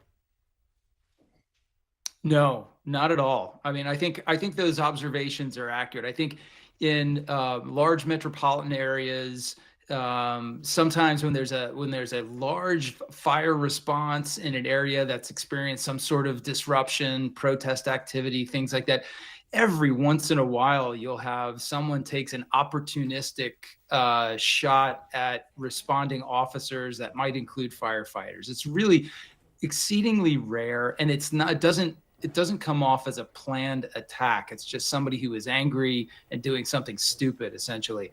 This is the exact opposite attack of that. This person, if the facts are as they've been laid out by the sheriff, this person deliberately set a brush fire for the purpose of attracting firefighters, not police officers, but firefighters to that scene, and then laid in wait for them using some sort of a high-powered rifle, hunting rifle, sporting rifle, something like that, to try to kill as many of those firefighters as he could. I mean, that is, in my experience here, that's unprecedented certainly in recent law enforcement history. Yeah, that's a really good way to put it. And there are 2 firefighters who have been killed, 1 injured in all of this as police continue to figure out exactly what the motive was behind this, why this person ended up doing this horrible, horrible crime. Andrew McCabe, thank you so much for your expertise. Really appreciate it. Joining me now to discuss former FBI Special Agent Ken Gray. Ken, thanks for being with us this morning. And I want to start with the sheriff saying that they believe he was a lone gunman. Investigators are now going to be looking into his background. What do you think they'll be looking for? Good morning, Audi. Glad to be with you. The tactical aspect of this case is over. Now they are moving over into the investigation phase and evidence collection phase. And when they are looking to see who he is, what he's about, to try to build a complete picture of who the shooter was. We mentioned earlier that they had to remove the suspect's body. I want you to take a listen to a little bit more from the sheriff on that. We scooped up that body, and as far as the preservation of the scene, it's not perfect in this particular situation, but it's something that had to be done. So you have to evaluate each particular circumstance, and at this time, we felt like since the fire was approaching, we needed to scoop up that body. It's unfortunate that our firefighters and the people that are trying to keep us safe the most are the ones that are suffering the most as a result of this. This should not happen. People's loved ones should be able to come home from doing their job. We should not have firefighters dying. Your life is already on the line, and you are already much more likely to die in a fire. Because I don't know if y'all have ever seen any of the documentaries or if you've even seen the exaggerations on TV of what firefighters go through, but it is hard. It is a very, very, very difficult situation that they have to deal with on a regular basis. And to think that they have to deal with this type of nonsense on top of it is unreasonable. So in my opinion, I'm just going to say rest in peace. I think that it's disgusting. I think that there's also levels to crime. What does that mean? What does that mean, Anton? What do you mean there's levels to it? I think that there are certain things. You know how people always say, well, no, all sin is created equal. No, it's not. No, it's not. I don't believe that. I don't believe that all sin is created equal. I don't believe that every crime or all things that people do is the same. I don't, bro. I think that there's a reason why they call it premeditated murder and capital murder and manslaughter and all of those different things. It's the reason why things are labeled the way that it is. And I believe that that is largely based off of the fact that there are levels to evilness. Sin absolutely has levels to it. Sin absolutely has levels to it. 100%. And these type of people are right above, in my opinion.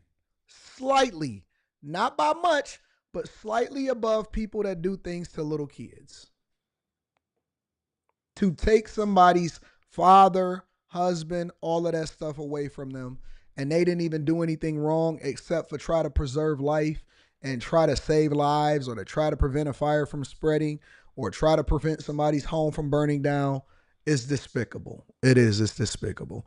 They're right above somebody that takes somebody's innocence.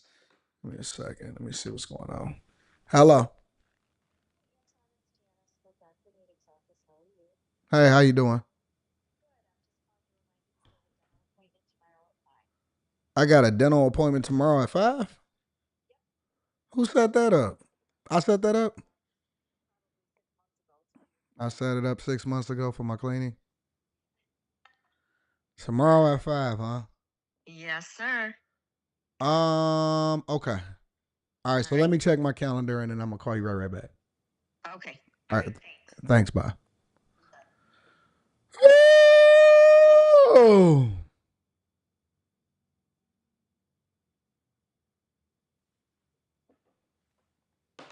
Gotta get your pearly whites maintained. Gotta get your pearly whites maintained. Moses King, you're wrong. All sin is the same to God. You could never be more wrong.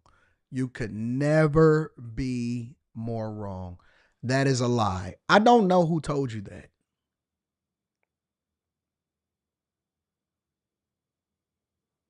Who told you that, Moses King? Who told you that all sin is the same to God? That is the biggest misconception about the word of God. That is not true. That's not true. That's not true. That is a lie. I don't know who told y'all that. I don't know who keep giving y'all the wrong information. Listen, this is what I'll say. I'm not going to preach to you today because I got some other things that I want to get into. I got, yeah, who set that up, Losway? I got some other things that I want to get into. Okay, so let me ask you a question, Moses King. Because I would like for you to go and read it for yourself. This is the Millionaire Morning Show. I don't got no regular job. I ain't got nothing better to do. Oh, somebody mentioned something in the chat. Let's look at it.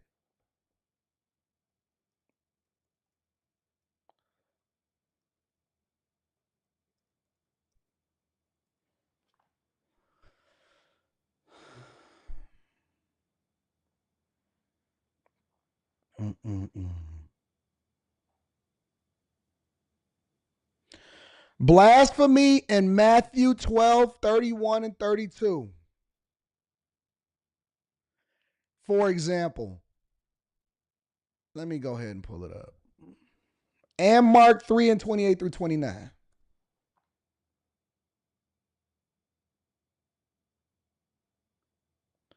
Because I hate it when people say stuff and they don't necessarily understand it.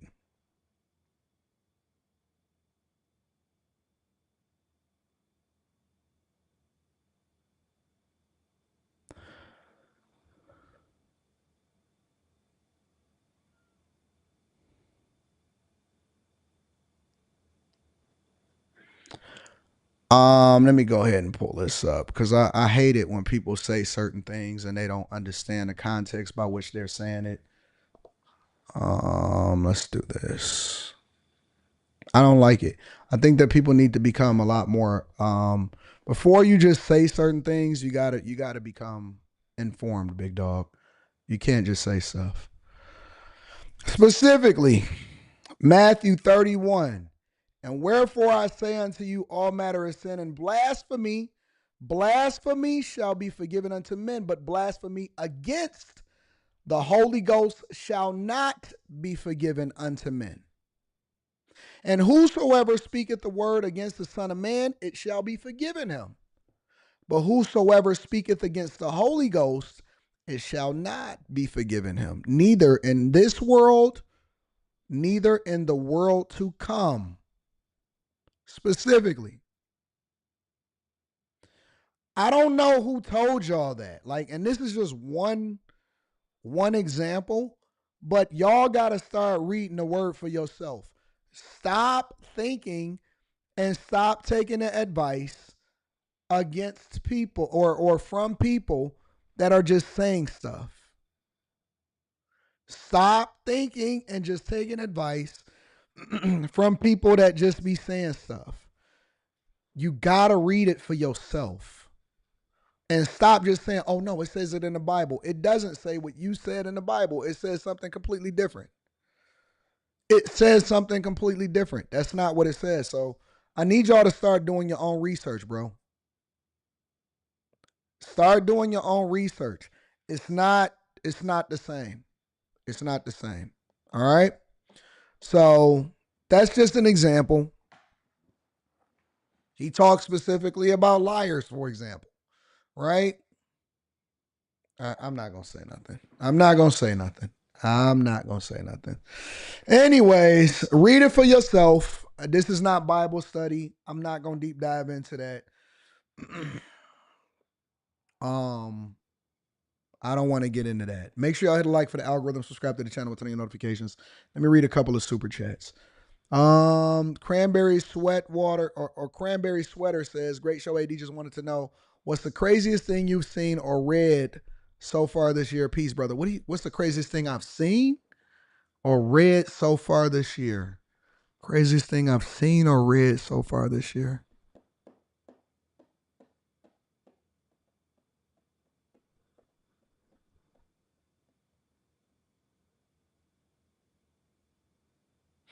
I don't know. That's a hard question.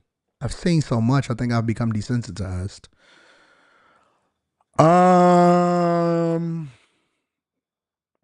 Probably the guy, if I just had to come right off the top of the head, probably the guy. There was a guy that went viral for killing his baby mama and himself after they were on a live stream arguing. And so they were on a live stream arguing. I don't know if any of y'all seen this, but some of y'all might have seen this inside of the chat. They were on a live stream arguing, and she said something about you cheated and you gave me a disease or something like that. And he kept warning her. He kept saying stuff like, yo, just be quiet, shut up, or whatever, blah, blah, blah. And they kept putting their whole lives on the line, and they was arguing online, and he wound up getting off the line, and he wound up killing her, and then he killed himself. That's probably the craziest thing that I've seen. You seen it, King Richardson? Yeah, it was crazy. This year in particular, that's probably the wildest thing that I've seen. I won't say the fifth graders. I know some people say the fifth graders. No, I won't say the fifth graders because they caught them before something ever happened. That probably would have been the wildest thing. The married couple from Georgia. He wound up getting offline and he killed her and then he killed himself. He was arguing with her. Yeah, he was arguing with her about giving her herpes. Yep. About her giving him herpes. Yep. That's probably one of the wildest things that I've seen this year so far. Executive Suite MLE says, we shut it down in D.C. There was a line to get into the rooftop, but it was worth the wait. Slimmy said, how the hell are you just getting up here? Yeah, man, it was crazy. Y'all, if y'all have not come to one of my events, your favorite rappers don't have the type of motion that I have. I got into it with a guy. Damn, I shouldn't even be telling y'all this. Skipping, I'm gonna just tell y'all. So when I flew in Friday night, I stayed at MGM National Harbor or whatever, right?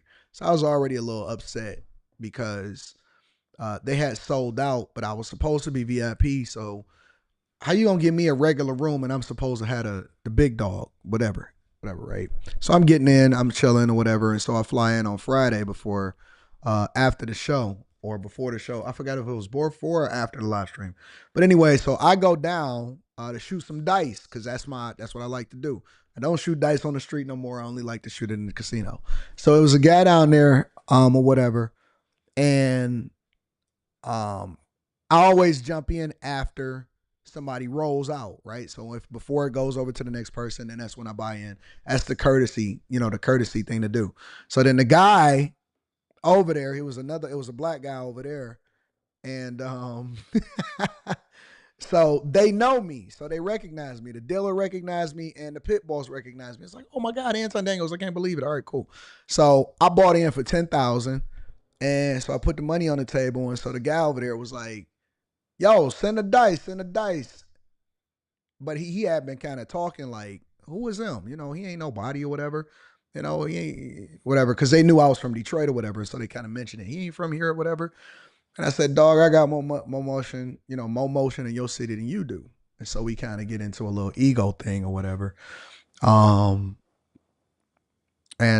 he wound up losing a bunch of money, and I made all of his money. And so I'm talking big stuff. And then right in that very moment, a couple girls come up to me and was like, oh my God, you know, I'm gonna try to make your meet up or whatever. And so he was salty because then I'm talking. Now I'm big talking. Now I'm like, yeah, you know, because I come to DC and I got more motion in DC than you do. Go, who your favorite rapper? Who this and that? So I'm talking big stuff. Because when I'm at the tables and we get to tough talking, I talk the most. I'm going to talk the most. I talk big stuff. I got big dollars and all of that. So I say all that to say that the meetup was great and everything was awesome. And we shut everything down and everything was awesome like that. So he was salty. Salty. And he was mad because my security was standing there next to me. You know, my special forces white guy was standing there next to me, so he couldn't say nothing to me. So it's kind of messed up. You got to be careful. It's levels. You know what I'm saying? There's levels to this. What else we talking about here? Taylor Barnes says, I think it's going to be more to this story. Can't wait to see more info. Yeah, I don't like that whole firefighter thing. First Tesla, then Democratic judges. It seems to be the next call of chaos from the Democrat Party as a contentious threat to us Republicans. Thank you, Delt Rec. I appreciate you, big dog. Brother AD says, Brother AD, be careful with that National Harbor. People have been getting robbed out there lately. Robbed out where? I don't go to the regular parking lot. Listen, I don't know if y'all know how I move when I'm out of town. I have security with me everywhere I go. I get driven around. I don't have a regular car and parking in parking lots. And I come straight through the back entrance. And I got a special elevator to where my room is. So you don't ever see me getting in no problems. You don't ever see me having no issues. I appreciate the warning though. But I don't know nothing about that. My only experience there has been phenomenal. The people have treated me really, really well. What is this? Hello? Hello? This is Anton Massey calling.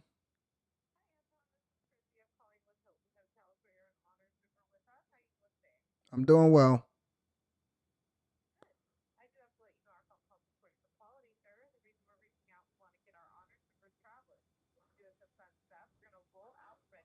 Can you guys call me back in like 2 hours? I'm like on a live stream right now.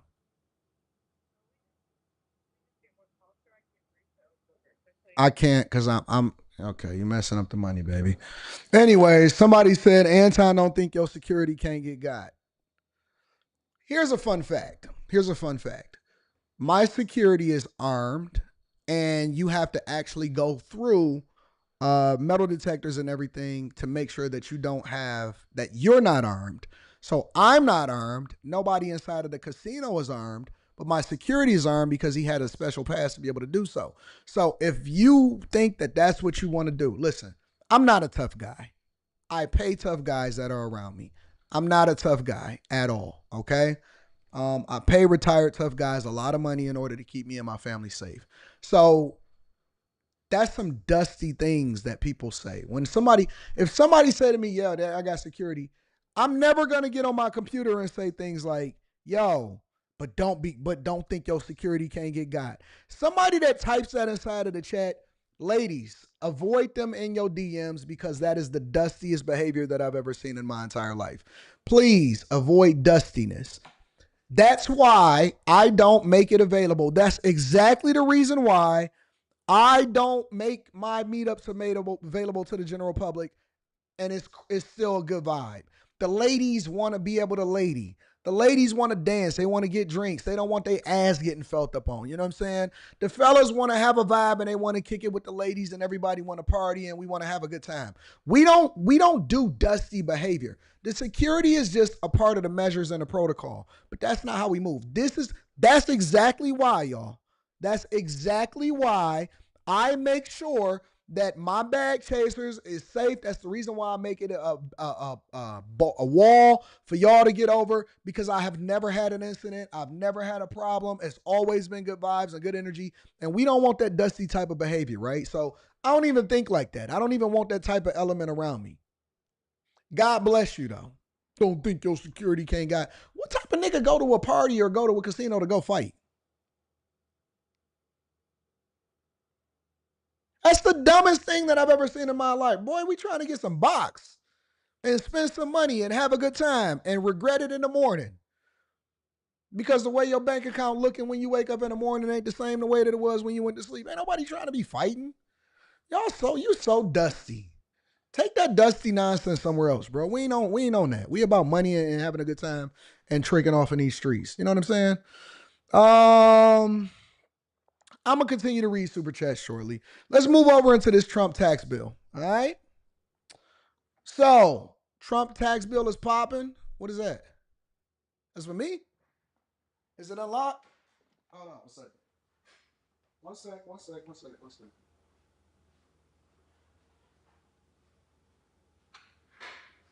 What's that for? How are you coming for? I got a tip for you. Appreciate it. Yeah.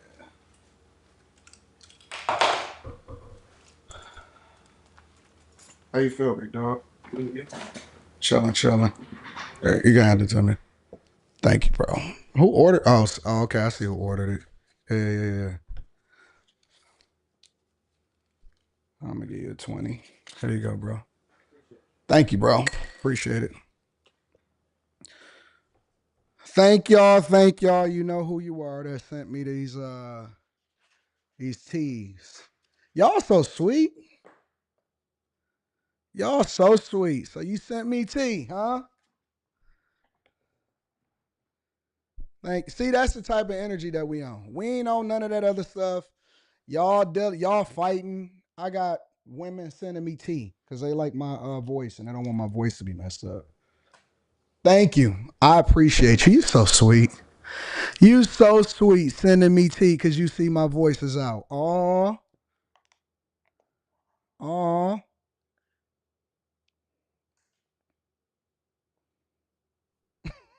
Wesley said this is the most chaotic live stream from Anton in a while. That's why it's live, because you don't know what's going to happen.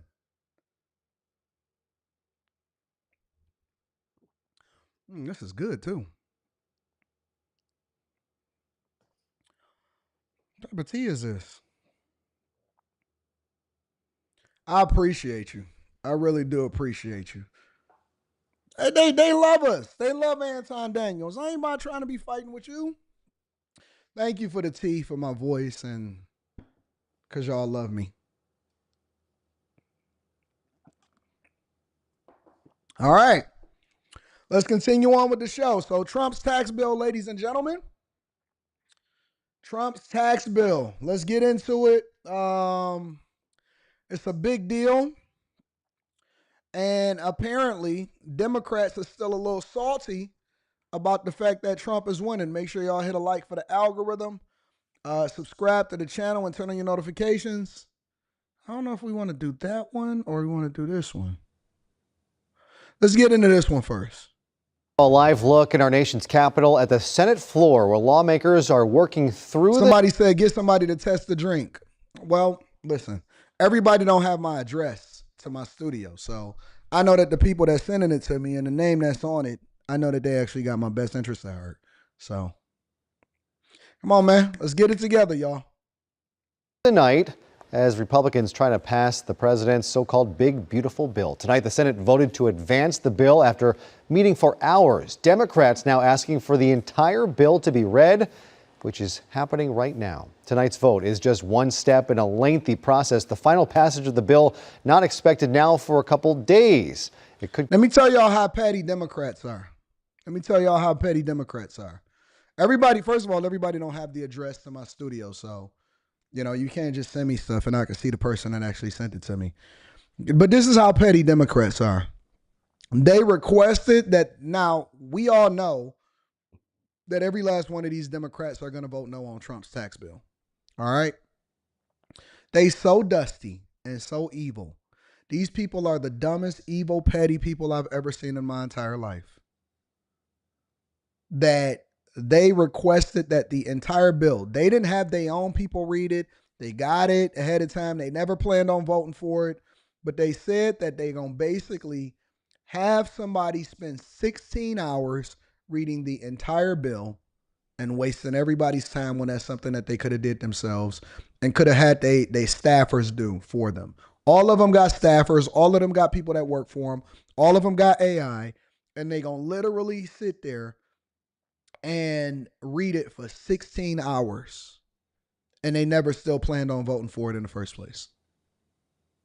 Those are your Democrats, ladies and gentlemen. Come as soon, though, as late tomorrow night. Tonight, a step forward for President Trump's one big, beautiful bill. The Senate holding a rare Saturday session, kicking off a lengthy process that GOP leadership hopes will end with its passage. Republican Party leaders struggled for hours to get their holdouts behind tonight's procedural test vote. Ms. Murkowski, aye. The vote wound up passing without the need for a tiebreaker from Vice President J.D. Vance after Wisconsin Senator Ron Johnson switched from no to yes, making it 51-49. Now, let me do a little bit of civics 101 for you guys, for those of you that may not know. Some people was asking during the Trump administration's first few days in office, why did Kamala Harris have any relevance whatsoever, and why was she qualified or unqualified to become president of the United States of America? And nobody actually made the case for it, but I'm going to make the case for you as to why we should have considered more than what they were presenting. Didn't matter what her proposals were. Didn't matter what it is that she stood for. Didn't matter all of the fake, propositions and the fake policy measures. Didn't matter that they were trying to pander over to black men and black women and all of that. None of that mattered, right? And why? Because J.D. Vance was seen going over to the Senate, because what is J.D. Vance's role? Two main things that J.D. Vance does. The first thing that J.D. Vance does is he is an extension of the president himself. Obviously, we know if anything was to ever happen to Trump, then J.D. Vance would take that position. But more on top of it, J.D. Vance is the person that gets in the mud and does the dirty work of whatever it is that Trump needs to be done. He's an extension of Trump. That's the vice president. The second thing that he is he is the president of the Senate. He is the president of the Senate, meaning that if they were deadlocked, which in this instance, he wind up not having to use his presidential powers, quote unquote presidential powers, in order to get Trump's tax bill passed. But the reality is that if there was a lock, then he would be the tiebreaker. He is the person that presses forth any kind of legislation that is pushed through, including tax bills, because what does the Senate do? What does Congress members do? They control the purse strings of the United States of America.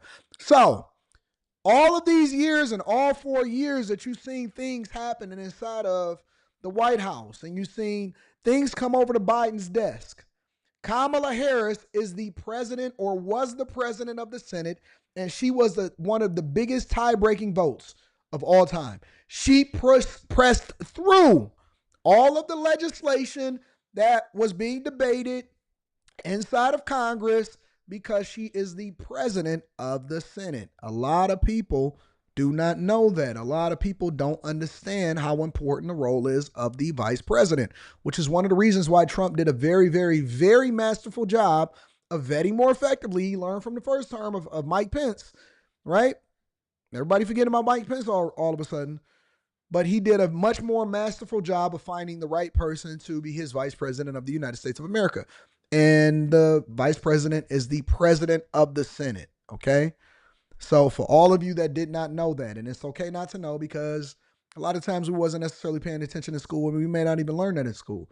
Today, you are now familiar and more every single day with what happens in politics and why politics is important and why you need to pay attention to the vice president and why the vice president debates were so important is because they are now the president of the Senate, okay? We're not shaming Eric D. We bringing people along, big dog. Democrats have now asked for a reading of the entire bill, nearly 1,000 pages, on the Senate floor. It would take around 15 hours to complete, followed by 10 more hours of debate, meaning the final vote may not come until Monday. If passed, the bill would add new provisions like eliminating taxes on tips and overtime and extending local tax deductions, but it would also extend President Trump's 2017 tax cuts for the ultra-rich. So, everybody wins. The one thing that you cannot say about Trump. People can criticize how they feel about him. They can say whatever it is that they want to say about his wife. But I have never in my life, ever in my life, seen a president deliver on every single thing. Every single thing that he said that he was going to do during the campaign. It wasn't just talking. It wasn't just drumming up votes.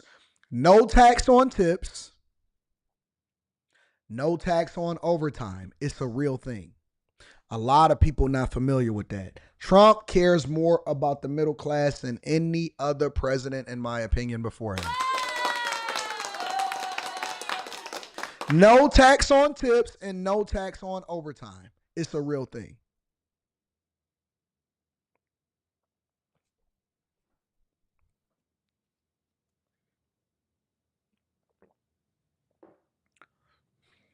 Let me rewind it. Let's get the whole thing. I got a guy that perfectly summarized it up, so I'm going to bring him up shortly too. Add new provisions like eliminating taxes on tips and overtime and extending local tax deductions, but it would also extend President Trump's 2017 tax cuts for the ultra-rich. Now, some people are going to say, what do you mean the tax cuts for the ultra-rich? Of course, we're looking at ABC. We're going to look at it from CNN's perspective. I want to get what the Democrats say. I don't want to just look at it from one lens. But that's not what it means. Okay, so first of all, you'd have to understand that the 1% pays the majority of the taxes in the United States of America. A lot of people don't know that. Secondly, they're reducing tax cuts. Well, not even reducing tax cuts. They're making Trump's tax cuts from 2000 from his first term permanent so that we can continue to create an environment that's conducive for creating jobs. Which is why it's so dumb for the way that y'all voted in the primary for New York. The one thing we know for sure and two things is for certain is that when people are overly taxed and businesses are overly taxed, what do? They pick up their ball and they go somewhere else. Everybody wins in this bill, and we continue to stimulate the economy while at the same time reducing inflation. What more do you want? He's delivered on every single campaign promise within the first 6 months of him being in office, and people are still upset.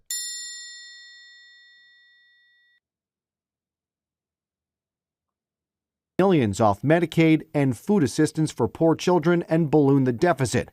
The nonpartisan Congressional Budget Office estimates nearly 11 million people would lose their health insurance over the next decade. President Trump staying around D.C. this weekend, taking a trio of senators golfing at his course in Virginia, including Senator Rand Paul, who voted no on today's vote. Republicans pretend and profess to be concerned with the debt, but in the end vote for the spending as well. North Carolina Senator Tom Tillis, who also voted against the bill today, was name-checked in two separate posts tonight from the president on Truth Social, promising to help Republicans unseat Tillis in his primary election next year. Some GOP fiscal conservatives oppose the bill's price tag, estimated to increase the national deficit by nearly $3 trillion by 2034. Still, the president telling Republicans he wants the bill ready for his signature before July 4th. The president's very engaged. The president's been engaged this whole time. He's never not been engaged. The original version of the bill passed the House. So let's get it from Democrats' perspective of how they're going to react, how they reacted to it. Aside from the fact that they tried to get him to read the bill or get them to read the bill for 16 hours for no reason at all. This was some of the Democrats' perspective, and obviously we're going to go to MSNBC for it. This is how they feel about the bill. Of course, let me guess. And honest to God, I haven't seen this. Let me guess. the poor, they need to pay their fair share, deficit, Medicaid, protecting Social Security, all of that stuff. I'm guessing. I'm giving a guess for what they're going to say.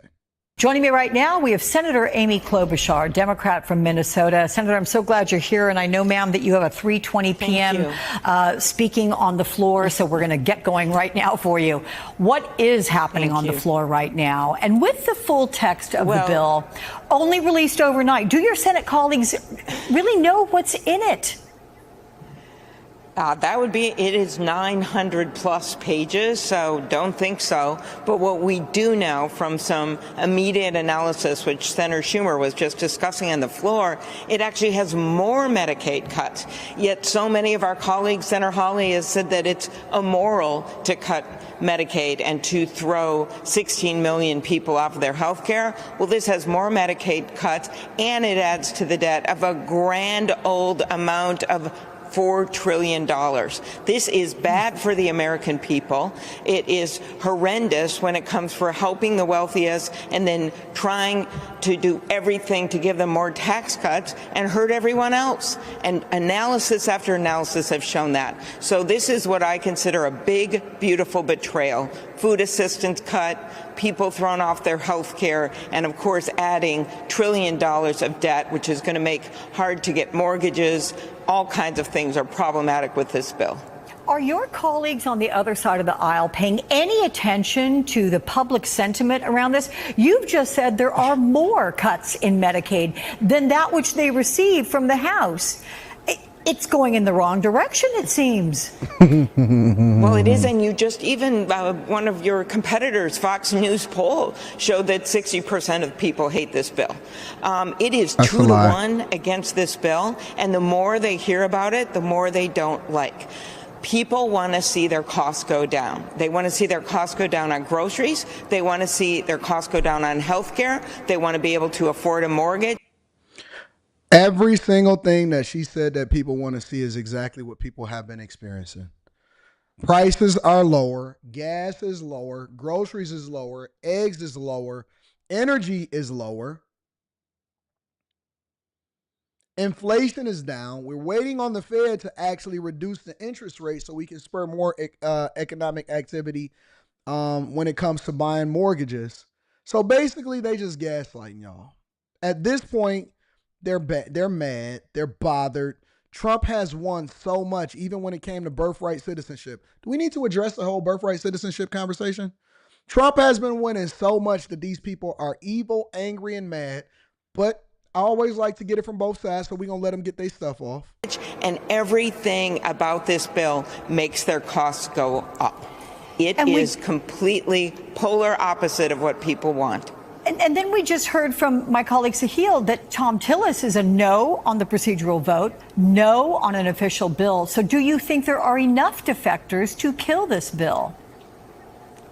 You know, they seem to, in the end, always rubber stamp Donald Trump, time and time again. This is their moment to stand up. All we need is 4 of them to stand up. 4 Republicans need to stand up and listen to their constituents, and then they can start over, or they can take some of this and stop this huge increase to the debt, which is just completely opposite of what we should be doing. Why? Just to fund a bunch of tax cuts for the wealthy so that people can get $400,000 tax cuts who are millionaires, and the rest of everyone else is left on the cutting room floor. That Fox News poll you cited, again, Fox News. Are Republicans thinking ahead to the political consequences, and what is the strategy for Democrats on this? First of all, their strategy, Republican strategy, seems to be just do everything the president wants them to do. Our strategy is to stand up for the American people. So you are going to see us push votes to try to change this, to try to make it better. We don't believe in the end it will be anything near what we would want, but we're going to say to them, okay, if you want to help people with food assistance in rural communities, if you don't want to close down rural hospitals, then here's your chance. Vote with us. So we will be putting a number of amendments out on the floor, which is our right, to make them vote on them, because this is one of our opportunities where we can do this and hold them accountable for this bill, because even at this point, they could change this bill. So what are you hearing from your constituents about this bill? I'm curious. You referenced Senator Schumer, who said, quote, Americans hate this bill. You've said Americans hate this bill. Is that what you're hearing from your constituents? And I'm curious what their biggest concern is. Yes, and I would say one of the biggest concerns in my state, which is, of course, mourning the loss of Melissa and Mark Hortman today with that beautiful ceremony based in such their faith and the faith in public service. What our state is looking at is, wait a minute, how about rural hospitals? It will close dozens of rural hospitals, 300 total across the United States, because of both Medicaid cuts and Medicare cuts. The debt in this proposal is so huge. Let me, I got a better way.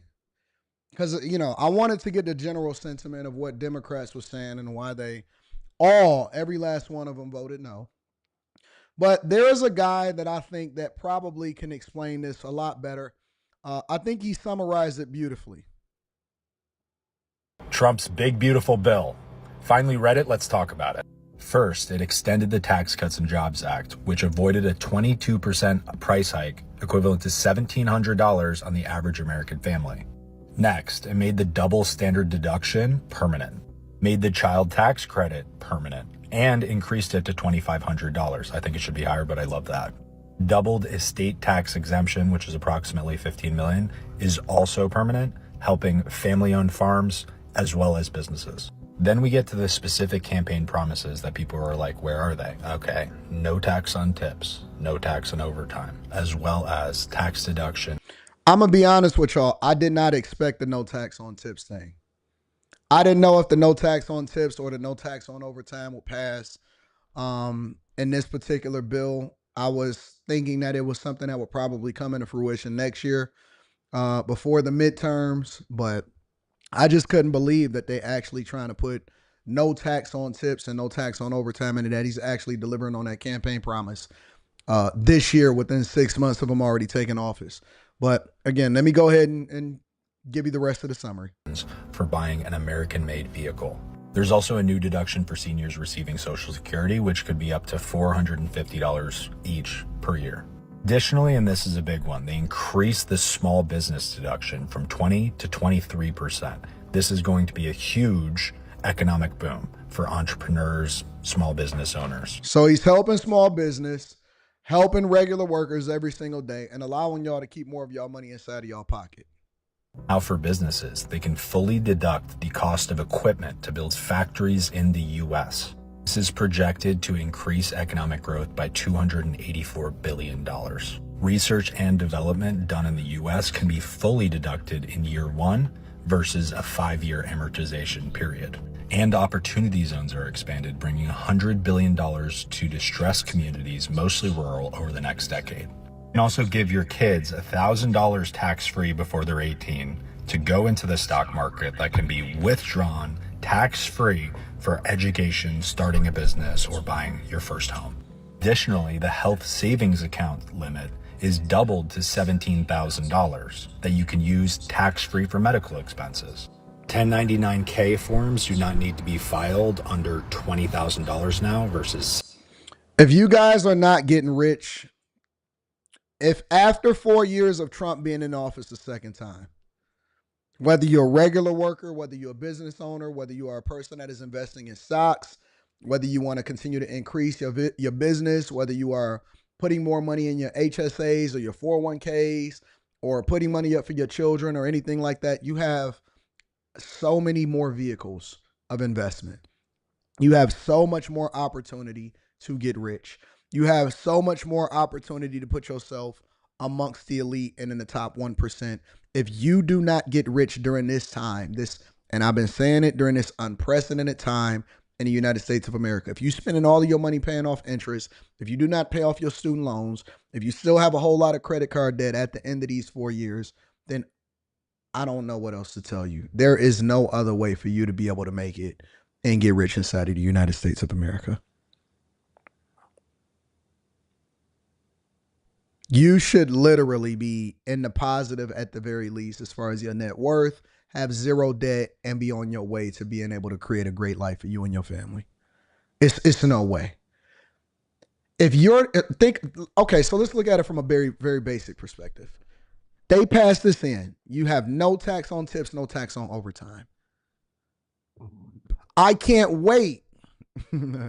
I wouldn't be able to wait. If I'm working a regular 9 to 5 job, I can't wait to get past 40 hours.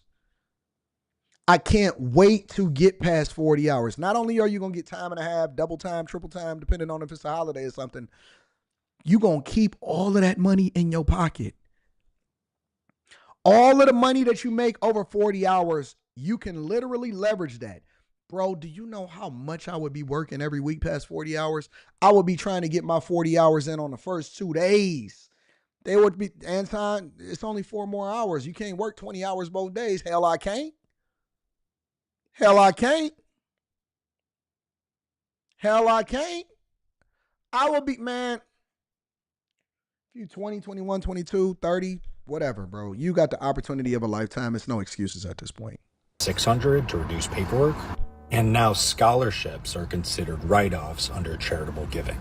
The impact of this is 5.2% to GDP over 4 years, 3.5% long-term. Council of Economic Advisors, and I love this part, expects the average American family to have $13,000 more in take-home pay, as well as $11,600 in increased wages for the average worker.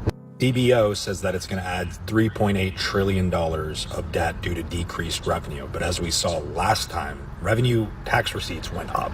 Correct. And that's the thing. That's tariffs, we killing it.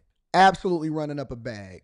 Deals with China, right? It's being signed right now. Obviously, we already had a deal with the EU. Just absolutely running it up. We are taking in more revenue than ever before within Trump's first 6 months. And we continuing to cut costs because the Department of Government Efficiency is still working. They never stopped working. What they're not taking into account is in their projections, we're going to be taking in more revenue and generating more revenue from businesses than ever before, in addition to the investments. So even if you tried to say, well, it's going to be by 2035, we're going to increase the deficit by 3 to 4 trillion, that's a lie. Because we're going to be taking in more money than ever before that actually pays down the deficit and has us operating at a budget surplus, but we had to stop the bleeding and we had to get people to start back investing in the United States of America. I'm telling you, Trump is going to go down as the greatest president of all time. You're going to have more than $13,000 additional projected per family in your budget every single year.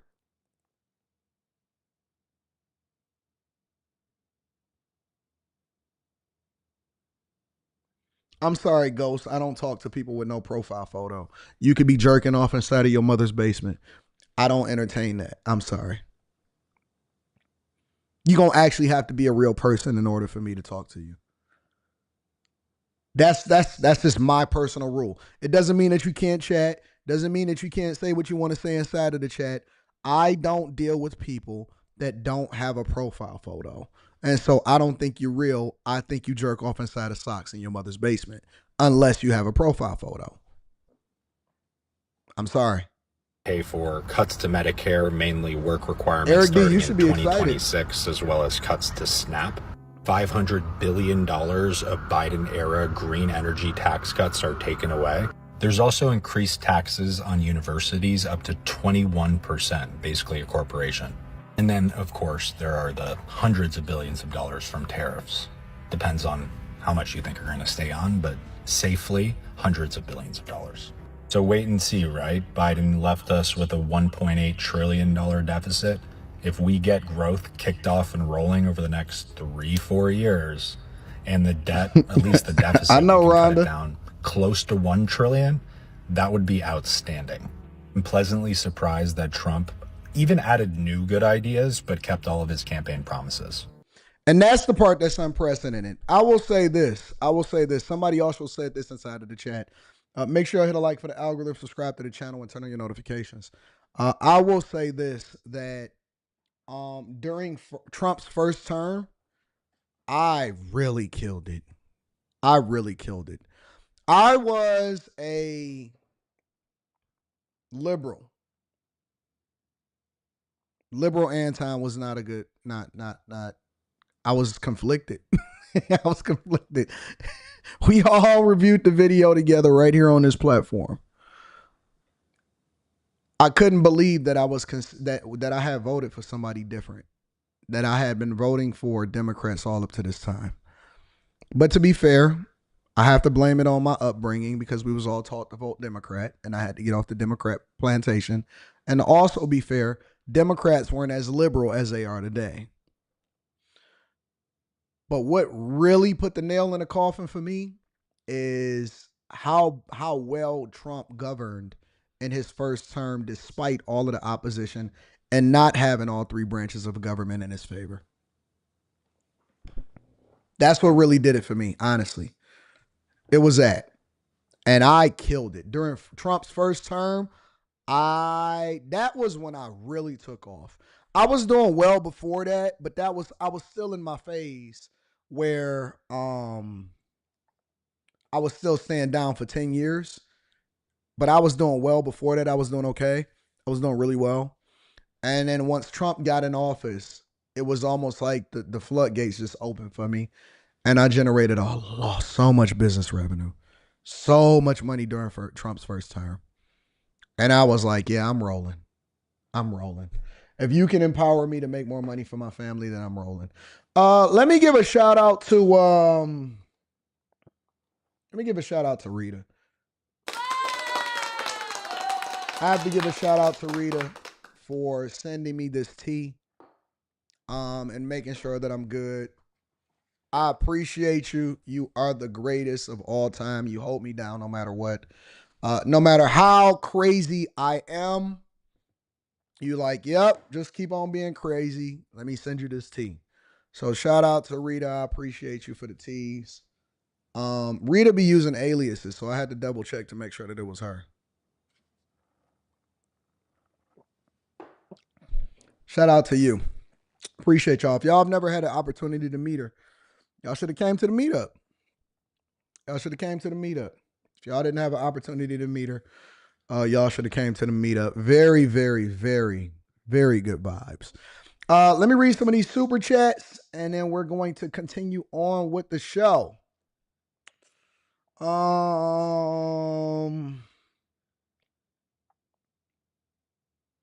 I've been doing longer live streams. I'm sure y'all appreciate that, trying to get y'all through y'all day at work.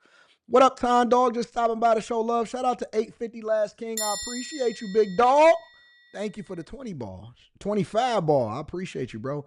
392Q says, I see all of the news about protesting against Tesla. Calm down. You see that? Just another Democratic crash out wave. Tesla recently delivered did a autonomous delivery. Have y'all seen that video? Shadow Dragon TV says, I'm a little behind in the live, but this derailment segment is gold. Reminds me of your Solo Wednesday streams. That's the goal. Honestly, Shadow Dragon TV. I didn't want to say it out loud, but I want it to be less formal. I don't want to be like the news shows. I want to be like the Wednesday plus the news too, to actually give you that real perspective. I don't want to be all stuffy and staid. I'm still figuring it out. Shout out to you, Shadow Dragon TV. I think that this is the best format for me. Numbers everywhere. 080 says Brandon Tatum interview with Alicia Laban may have the answer to why America is backing Israel at the 916 mark. King Chess 1978 says AD the meetup was great. Thanks for going light on my niece. We'll get her there. Tell her to holler at me. So let me give y'all the story behind that really, really quickly. So King Chess's niece wanted to meet me. And part of the reason why King Chess's niece wanted to meet me and she pulled up to the Patreon meetup was because she was one of the women that I had done a reaction video to. So she wanted to see who the person was that was saying whatever they were saying inside of the video. So I think she liked me. Tell your niece I said it was a pleasure meeting her. I hope she had a good time. I think she liked me though. I think she liked me. I had to tell her, I said, calm down. Do you know who you're talking to? She said, I said, you talking to me. You in the presence of greatness.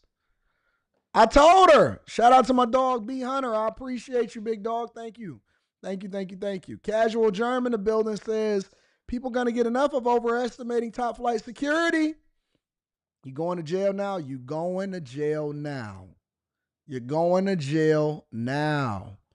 392Q in the building says, meanwhile, as ninjas out here hating on AD cutting the grass out here in the heat, and their woman can't even give them a glass of ice water. Facts. Williams account tax says, when you coming to Atlanta? When you want me to come back to Atlanta?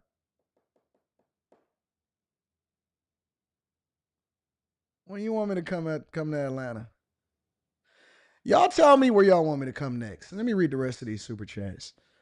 Steve, what up, Steve? Said this is for some more tea for you to keep cooking. Thank you, Steve. Y'all keep me going. I'm gonna keep on live streaming for y'all and making sure that I show up for y'all. J-Lo on the track says meetup was lit and a great time. Love to see everyone. Thank you. Shout out to my dog J-Lo. Magnetar, yeah, you was cool too. Magnetar says if you're a federal worker, some of the stupid provisions in a big beautiful bill meant to hurt you were removed. Sincerely, your favorite G-Dub. Shout out to you, Magnetar. David Yeti in the building says, maybe I'm confused. What have the Dems done when they were in power? They had control of the White House 12 out of the last 16 years. Nothing. Passed through legislation to have men inside of boys' bathrooms, inside of girls' bathrooms. Can you share your thoughts on the U.S. charging 11 people in a Russia-based scheme to build Medicare of $10 billion? I haven't seen it. Send it to me in my in the email, AntonDaniels413@gmail.com. Timeout says the rideshare food home delivery companies are going to figure out how to take some of their driver benefits. A win-win for them. They're going to have to cut my hours from working so much. Shout out to y'all. Go get you a job where you can run up that check and sleep on the job. Let me be quiet. I ain't say that out loud. Didn't they do no tax on Social Security also? I didn't read the rest of it yet. I'm going to deep dive into it. Just the Brown Girl in America says Rita is a whole vibe by herself. Much love. No, you was a vibe too, just the Brown Girl. Not just Rita, all of the ladies that was there. AD, you and the crew were great hosts. Today was your greatest derailment, says Quick Fix. Mika was there. Mika says we had a ball. Loved meeting all of the bag chaser. Mika was there, dancing, having a good time. I didn't see. Let me call somebody out real quick. Now, I'm not going to be too hard on Azriel because Azriel has come to so many meetups and she has always been good energy. But I was very, very much looking in the crowd and I said, where's my eyes? Where's my eyes? I said, where my eyes? I'm so used to seeing this girl. I done seen her in almost every city, but I did not see her in DC. And it was full and the line was around the block and all of that. And I said, where's my eyes? Where is she at? Where is she? I don't see her. And they said, I don't think Azriel coming. She had another thing that she had to attend. I said, oh my God. Oh my God. Yes, Mika was dancing, Eric D. I said, oh my God, where's my eyes? Oh my God, where's my eyes? Oh my God, where's my eyes? You ain't think I was going to notice that you wasn't there, but I knew. I knew you wasn't there. Okay, Coop, I'm looking forward to seeing you next time. Rhonda says, you and Ms. Rita can come stay at the Bellwether in the Lighthouse Suite here in Bellingham. What? Rhonda, don't say that because you know I will pull up, right? You know I will pull up. All right. One thing that I did notice that was happening too is Trump was showing love to an African woman inside of the White House.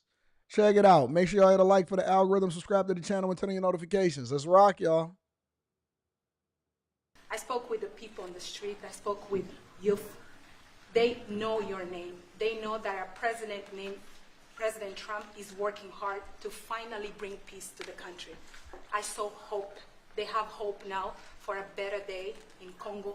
They see what you're doing as a future better future for Congo. And I had opportunity to sit down with President Felix Tshisekedi for an interview because I want to understand his mind, what he's thinking, his feeling about everything that your administration is doing.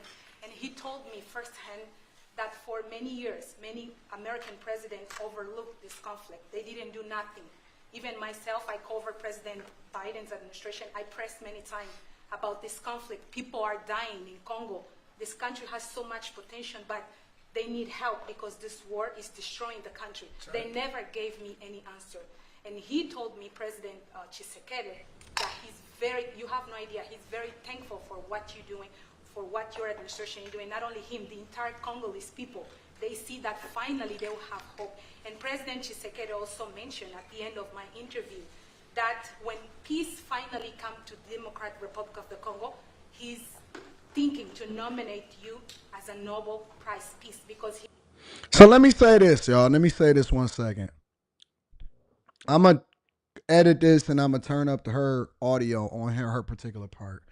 But let me basically break down what's going on. So Trump is basically the architect of peace throughout the world, and nobody really wants to give him credit for doing so. What does that mean? And I had this conversation with somebody over the weekend, right? I don't want to say their name, but I had this conversation with somebody over the weekend in person. And of course, you know, it's the same old talking points. Democrats holding on to the slim thread that their party and their people will actually get it together to do anything for the people, right? But one of the things that I was asking somebody over the weekend is I said, whoa, okay, black people are the most loyal, definitively the most loyal group of people when it comes to voting, politics, and standing firm on supporting the Democrat Party, let alone supporting black people.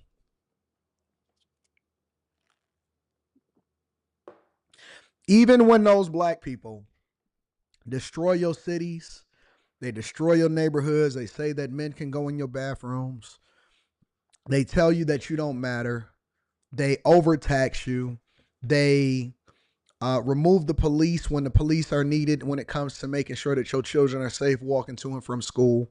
They steal from you. They steal from your schools. They steal from your coffers.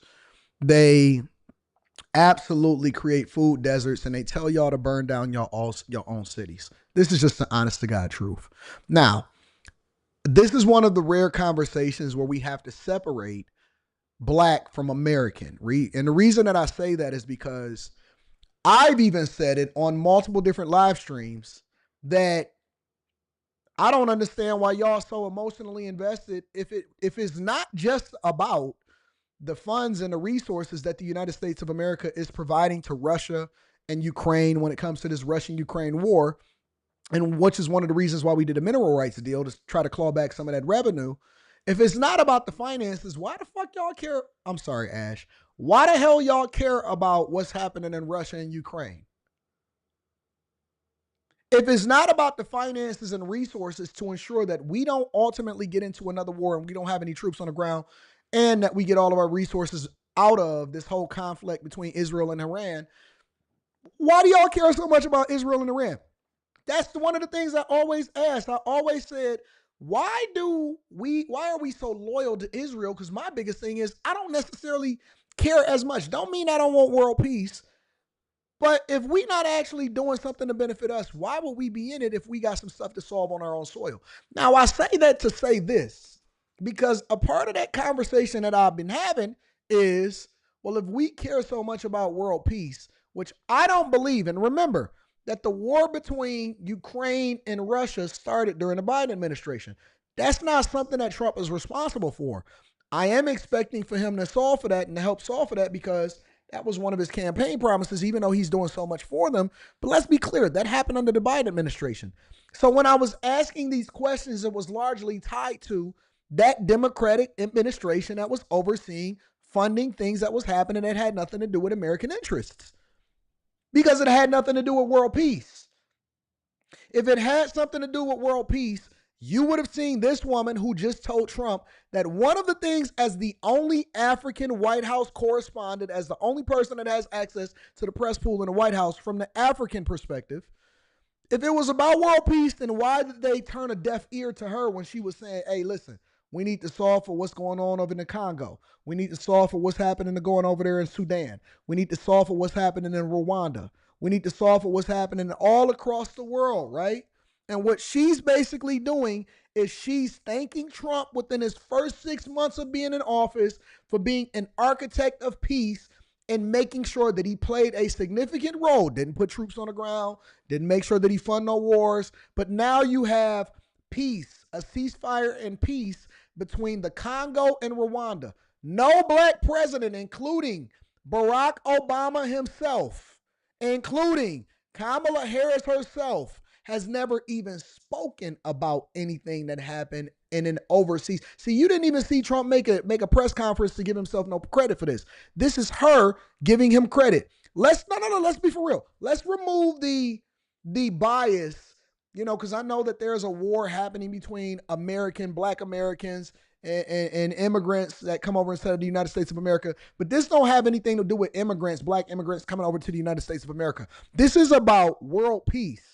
And if we're talking about world peace for black people in general, whether you are in Brazil, whether you are in the Congo, whether you in Sudan, whether you in Rwanda, I seen Kamala Harris going over to Ghana and all of these other African countries to advocate for liberal policies and to make sure that they recognize the LGBTQ community in other countries. So while black people, regardless of where you at in the world, whether you are an American citizen or you're somewhere else, because we want other people's countries to be great. Why do we want other people's countries to be great? Because we don't want them to continue to come over here and taking over our resources. We need them to focus on what they got going on over there, right?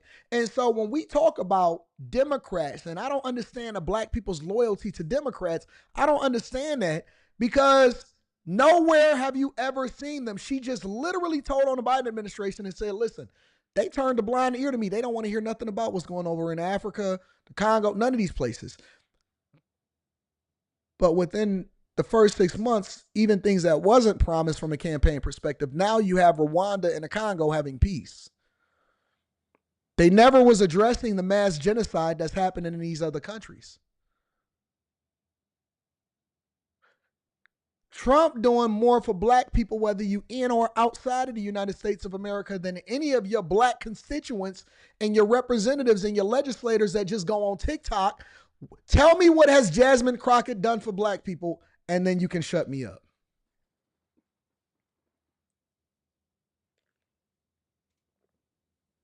Because see, my loyalty, it ain't got nothing to do with whether you look a certain way. It got something to do with whether or not you're working on the behalf of people that then, even if you do something for everybody, if it benefits me too, I believe that you actually in my favor, that you're doing something that's best for me. If it benefits my children, if it benefits the world, I can look at you and say, you know what? He's delivering for all people. How can they call Trump racist when people that look like them, that aren't even married to people that look like them, don't even do anything for your own people? I'm asking. Listen, we know he called her beautiful. That's coming up shortly. But what I'm asking is, why are you, when Barack Obama's lasting legacy was what it is that he did for the alphabet community, while Trump is getting world peace between Rwanda and the Congo, and the president is saying over there, is saying we need to get Trump a Nobel Peace Prize.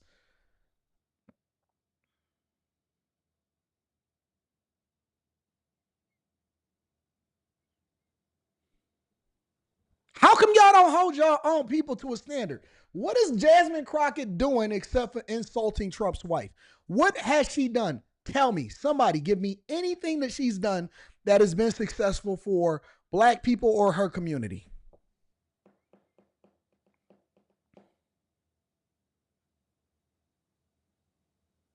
What did Obama do for y'all? What has Kamala Harris done for any black person?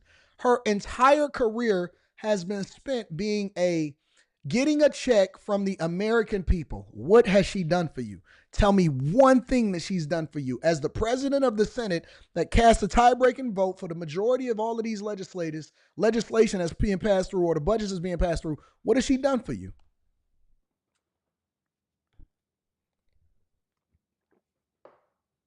Blind loyalty is blinding.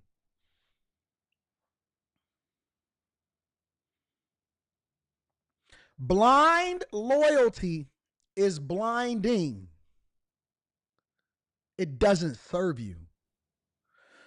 Being loyal for the sake of being loyal while you being used and you paying your tax dollars, because let's be clear, you're not doing this. Like, it's not like you getting nothing for something. Like, you're getting nothing and you pay your taxes, whether you like to or not. You're paying your taxes every single paycheck, week in, week out, week in, week out, week in, week out, week in, week out.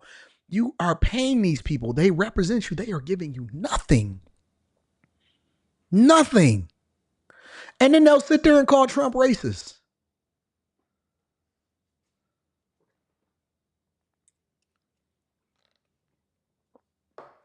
Blind loyalty. That's your downfall. He said, "You deserve. You have been working to bring peace in the world, not only at the Congo." And he's very hopeful to meet you in the future. That's so nice, boy. And that's so beautifully stated. And Caroline said, number one, she did say, and I shouldn't say this because it's politically incorrect. She said, "She's beautiful, and you are beautiful." I'm not. Yeah, she bad as hell. I ain't even gonna cap. JD Vance and Marco Rubio, they start laughing immediately, like, ha ha. Look, we men at the end of the day. We stop wars. We make sure that people get funding. We make sure that we pass legislation to keep illegal migrants outside of our country. We get rid of and we eliminate sleeper cells, but we still love the women. We love the ladies. That's another reason why I like Trump. It's because he ain't hiding his masculinity. He says, she beautiful. She beautiful. You see everybody did that nervous laugh?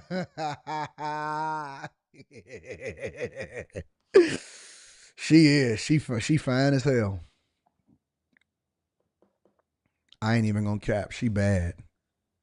She got them white teeth, that chocolate skin. What do we call those people? Chocolate faces? She got that chocolate face, that super white teeth. She nice and fit.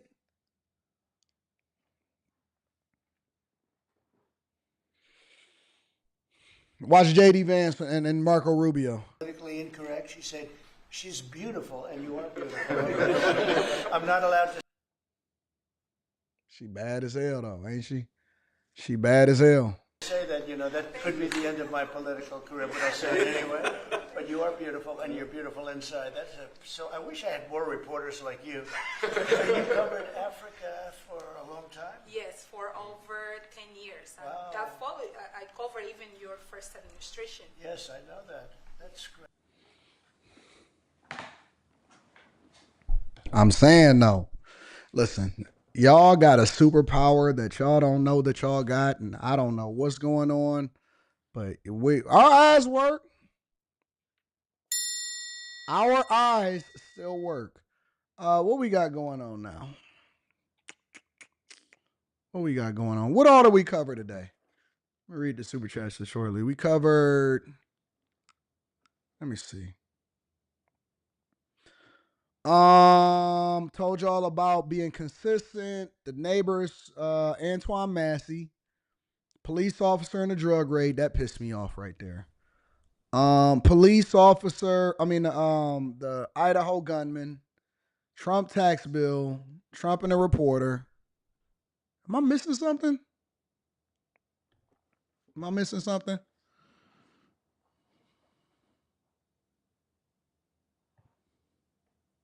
What am I missing? What didn't I cover today, y'all?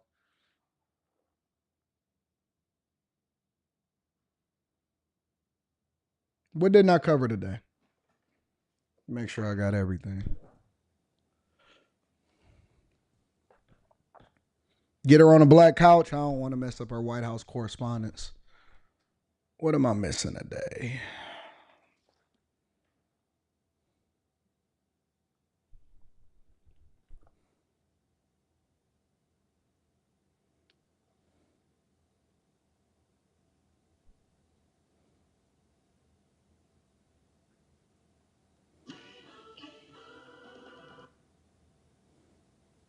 Let's cover one more thing before we get up out of here.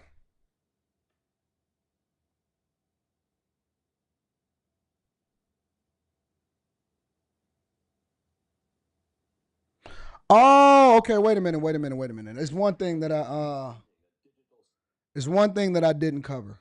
One thing that I didn't cover. So let me make sure I cover that. Give me a second.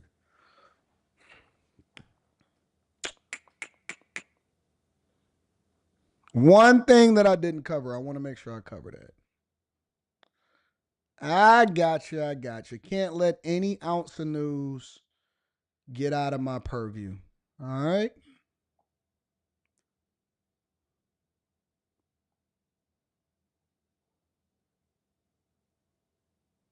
Nope, not Bernie Sanders, not none of that stuff.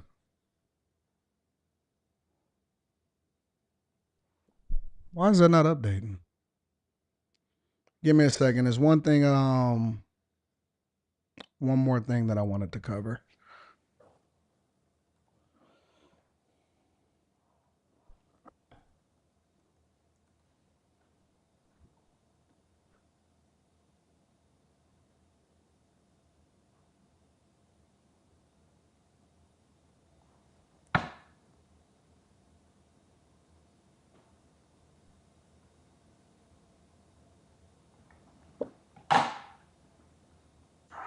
Is rescinding a digital. I got you.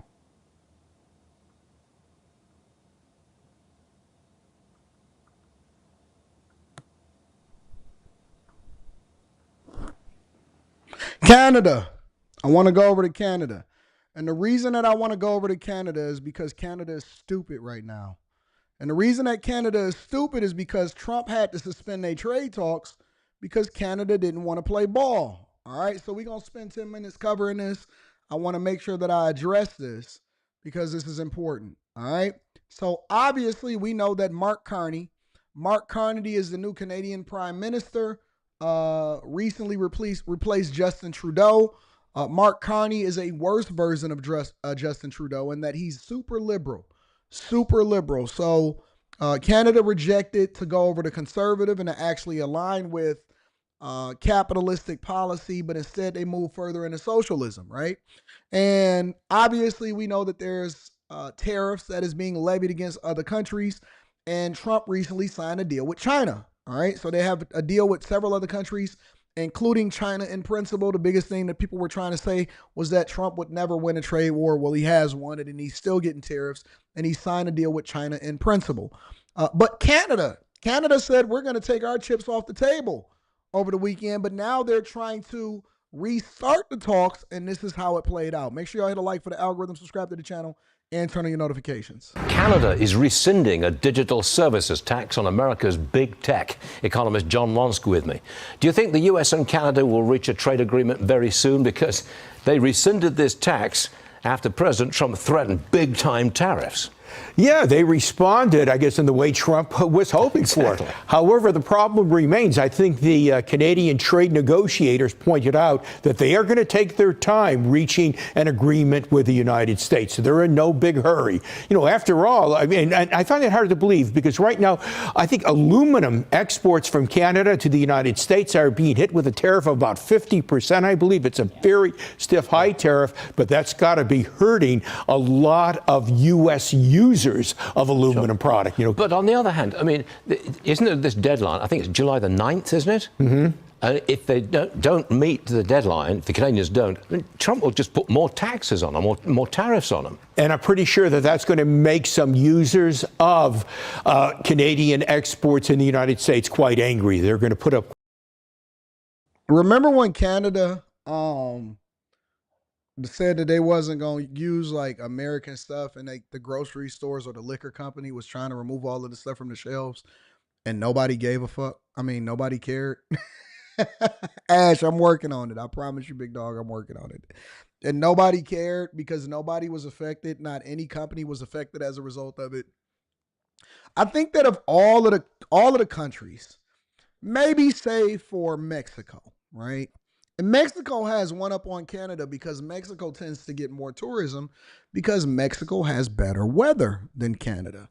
But save for maybe Mexico, Canada probably is in the worst position to negotiate tariffs or a trade deal with the Trump administration. And there's so many reasons why. I mean, you can literally pick one. Well, there are neighbors to the north. They're super liberal. They basically depend on us militarily in order for for them to have their safety and protection. Their population isn't as booming because they do have worse and harsh weather conditions. They think that we need their potash. And so, even their industries where they have a lot of manufacturing inside of Canada, a lot of it is dependent on the United States of America. So, for example, if you take, their automakers, Canada doesn't have their own automaker. It's one of the things that I was paying attention to when I went to Mexico. And when I went to Mexico, I was looking around and I realized that they didn't have any of their own industries as far as manufacturers and companies doing business. And I'm sure that Canada has some, but they don't have any big players, right? They don't have a car manufacturer. They don't have a real technology company that is created and headquartered in Canada like that. They don't have a Google. They don't have a Ford, Chrysler, GM. And so even when it came to negotiating for the UAW, which they call themselves Unifor, that's their union, is Unifor's. Leapfrog off the UAW, Unifor. Their agreements is with our automakers here in the United States of America, right? And no country is in a worse position than Canada to negotiate against Trump. Not one country. So much so that Trump didn't even have the nerve to say some of the things that they said about the Canadian Prime Minister, Justin Trudeau, which largely got him ousted. Trump single-handedly got him ousted by calling him the governor of Canada. He called him the governor of Canada. Real talk. And so they depend on us so much. And to see them becoming problematic and Trump having to threaten them with way bigger tariffs is hilarious to me, because it's like you are in no room and no position to negotiate. What are we talking about here? Quite a fuss. It's going to increase costs, and that might lead to higher prices for American consumers and fewer jobs in those industries that use Canadian imports. Canadians cave. Because they're vulnerable. And they might because their economy is doing poorly. It's expected to grow by only 1.1% according to the consensus. However, the same consensus says U.S. growth should only be 1.5% in 2025 and roughly 1% in the second half. So that's not helping out our cause as far as negotiating tariffs. It's got to be, I think this is worth mentioning, Stuart. The world growth outlook is horrible. Mexican growth 2025, 0. A goose egg. That's what they're looking for, the consensus. I think less than 1% for the EU, and what their look is horrible. It's got to be, I think this is worth mentioning, Stuart. The world growth outlook is horrible. Mexican growth 2025, 0. A goose egg. That's what they're looking for, the consensus. I think less than 1% for the EU, and UK is about 1%. We're headed for a golden age. Let's just leave it at that. Okay. We are. And I've been telling y'all this, and I've been preaching to y'all that America is about to boom. And that's why we had to get everybody out of here, because everybody can't take advantage of the things that we are owed. As a people, as Americans, from our legislators, we should not be continuing to subsidize the world at our own expense. Have y'all ever, I'll give it to you like this, right? Have y'all ever seen a man that works his whole life but never really gets to see the fruits of what it is that he worked for? He worked his whole life, and then once he retired, he dies.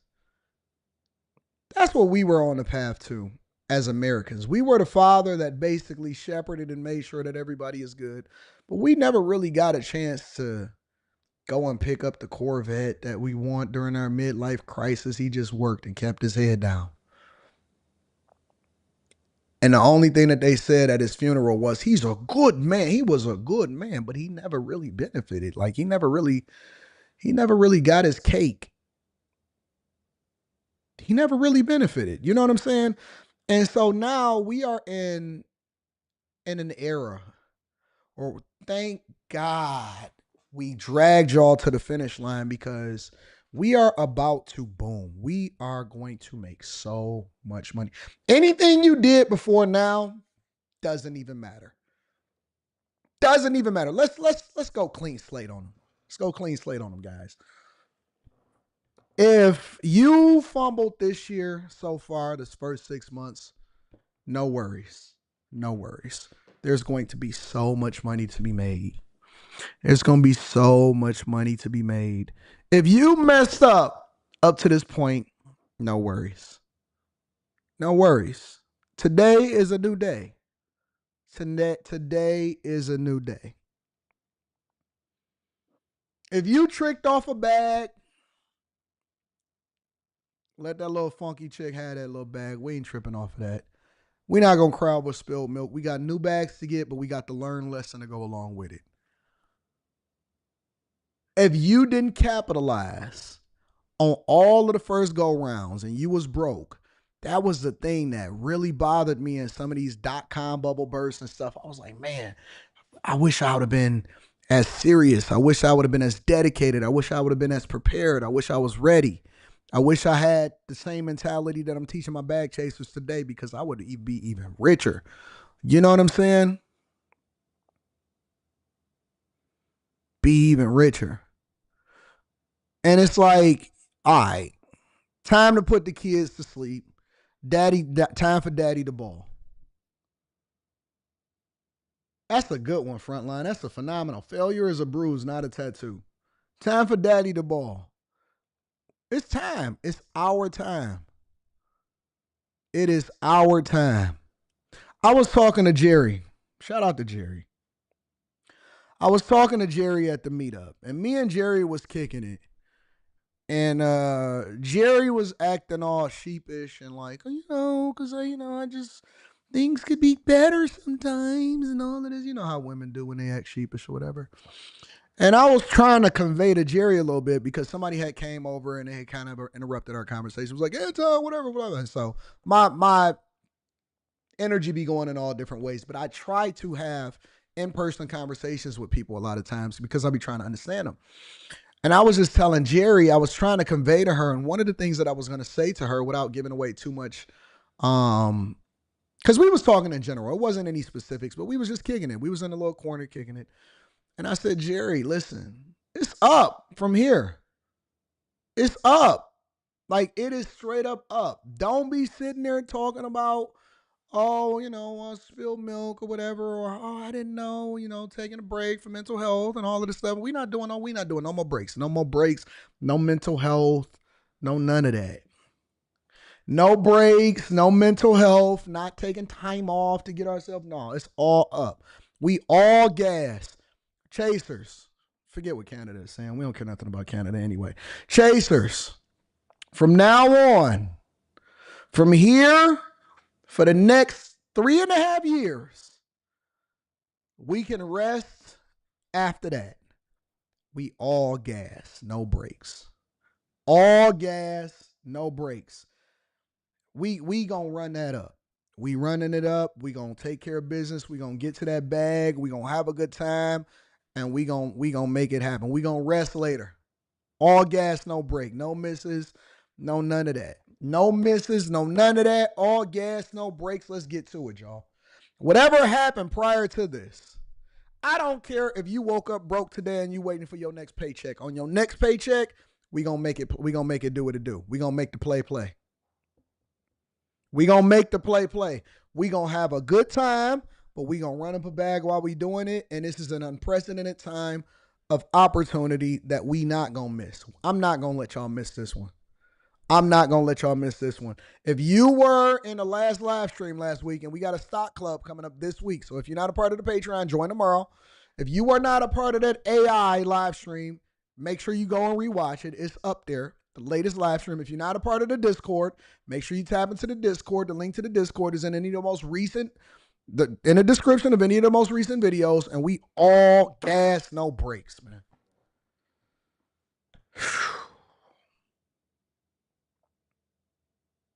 All gas, no breaks, fam. I don't care. Listen, everything is forgiven. Everything is under the rug. Whatever happened going forward, everybody has a clean slate.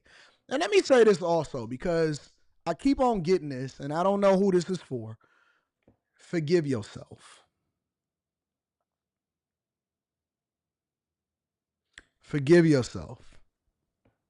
Stop holding on to anything that you may have done. Make it right and then forgive yourself. Make it right and then forgive yourself. Go and talk to the person that you did dirty.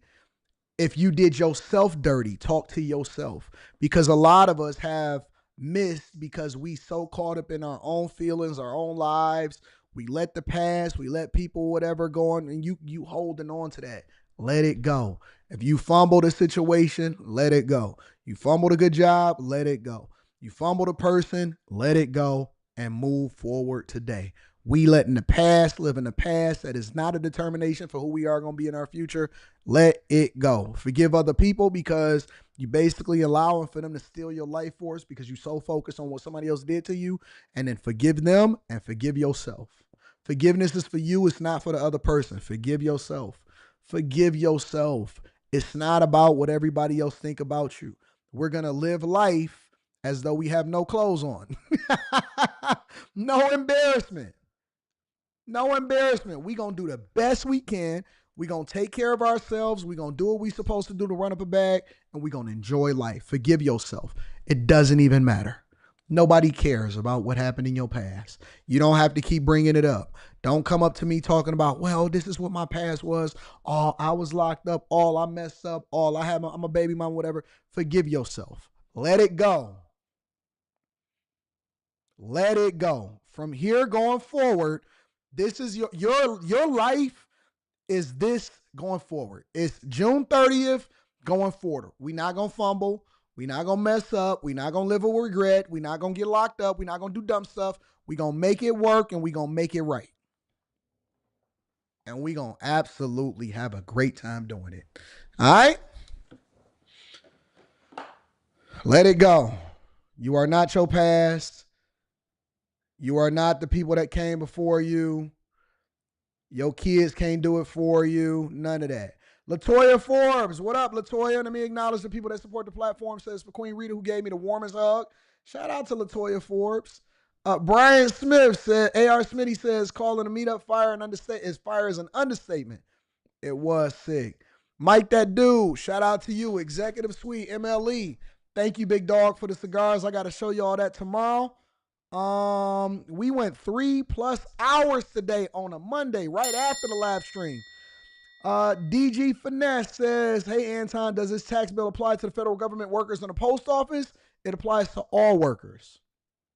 All workers. Any bag chasers hats left? I do got some. I can give y'all some out. Actually, that was printed out by somebody that just wanted to do something nice for all of the bag chasers. I'll show y'all that tomorrow. All right? Shout out to Taylor Barnes. If anybody need a hat, just email me and I'll send it to you.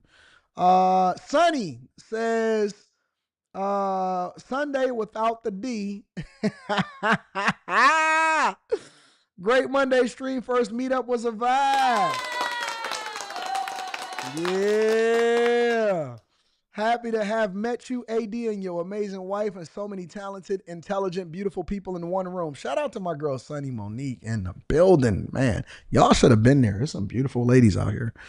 Shakur Nash says the meetup was fire. It was my first. The whole team was so cool. Even got a chance to kick it with Quentin, Slimmy, and AD one-on-one a few times and take quick pics. It's cool. It was dope. It was. I can't tell y'all how dope it was. It really was dope. We've never seen so many leaders and dignitaries from other countries in the White House in our lifetime. Melvin Johnson says, great meeting, everyone. Shout out to my dog, Mel Johnson. Wesley Turner says, get her on the black couch, AD. I don't know if she's ready for that. I don't know if I'm ready for that. I'm not built like that. What's the schedule look like for July? I'm working on it. I promise you I'm working on it. Hardcore News says, what up, AD? Went ahead and put up a profile photo. I like that.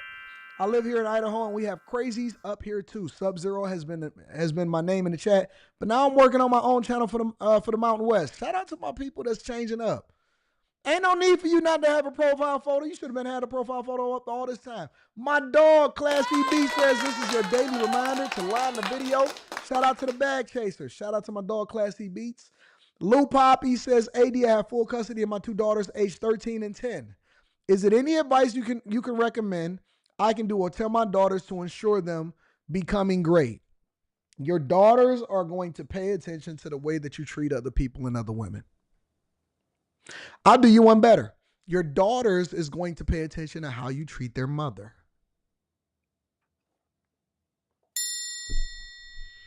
The greatest thing that you can teach them is not what you say. What you say is going to be the cherry on top. It's what you do. You are going to be the man that your daughters look for, but you have to be the example in how it is that you treat other people. I'm telling you, I cannot be more clear with you. Your daughters are going to learn based off of what they see, not what you say. No matter what, you maintain frame. No matter what, you treat people nice. No matter what, you're respectful. And no matter what, you're firm. Be firm in the right things. That is the biggest lesson that your daughters are going to take. And they are going to seek their father and the men that they entertain when they become adults.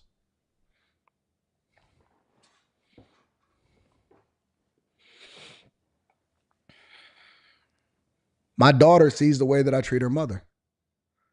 And that's the way that she expects for me to treat her. As weird as that sounds, right? My daughter sees the way that I treat her mother, and that is the expectation that she has in the way that I treat her, even as a 17-year-old. Mr. La said the meetup was halftime. Quarters three starts tomorrow. I like that. I like that. More than Mello says, would you still recommend aggressively paying off debts or putting money in the index? Paid off everything but my $16,000 in student loans. Pay off the student loans. Pay off the student loans. Pay off the student loans. Pay it off. Pay it off. Pay off the student loans. All right? My girl Jerry says, thank you for our convo, AD. You are appreciated. No, you appreciate it, and I appreciate you for coming through, baby girl. And for everybody, no matter where you were in the world, you came and kicked it with me, whether you was local to DC or you flew in to come and kick it or you drove in. It was a great time, and I'm hopefully I seen and kicked it with every single person, and I got an opportunity to spend some personal time with y'all, all right? That's my goal. Next meetup date is going to be announced this week. Make sure y'all tap into the Patreon tomorrow, 3 hours in. This is the greatest show on earth. I love you. I appreciate you. Make sure you share this with your friends and family because we don't want to be rich by ourselves. The Q show is tonight. Island Girl Q is there too. Q show is tonight. I love y'all. I appreciate y'all. I'm out. Peace.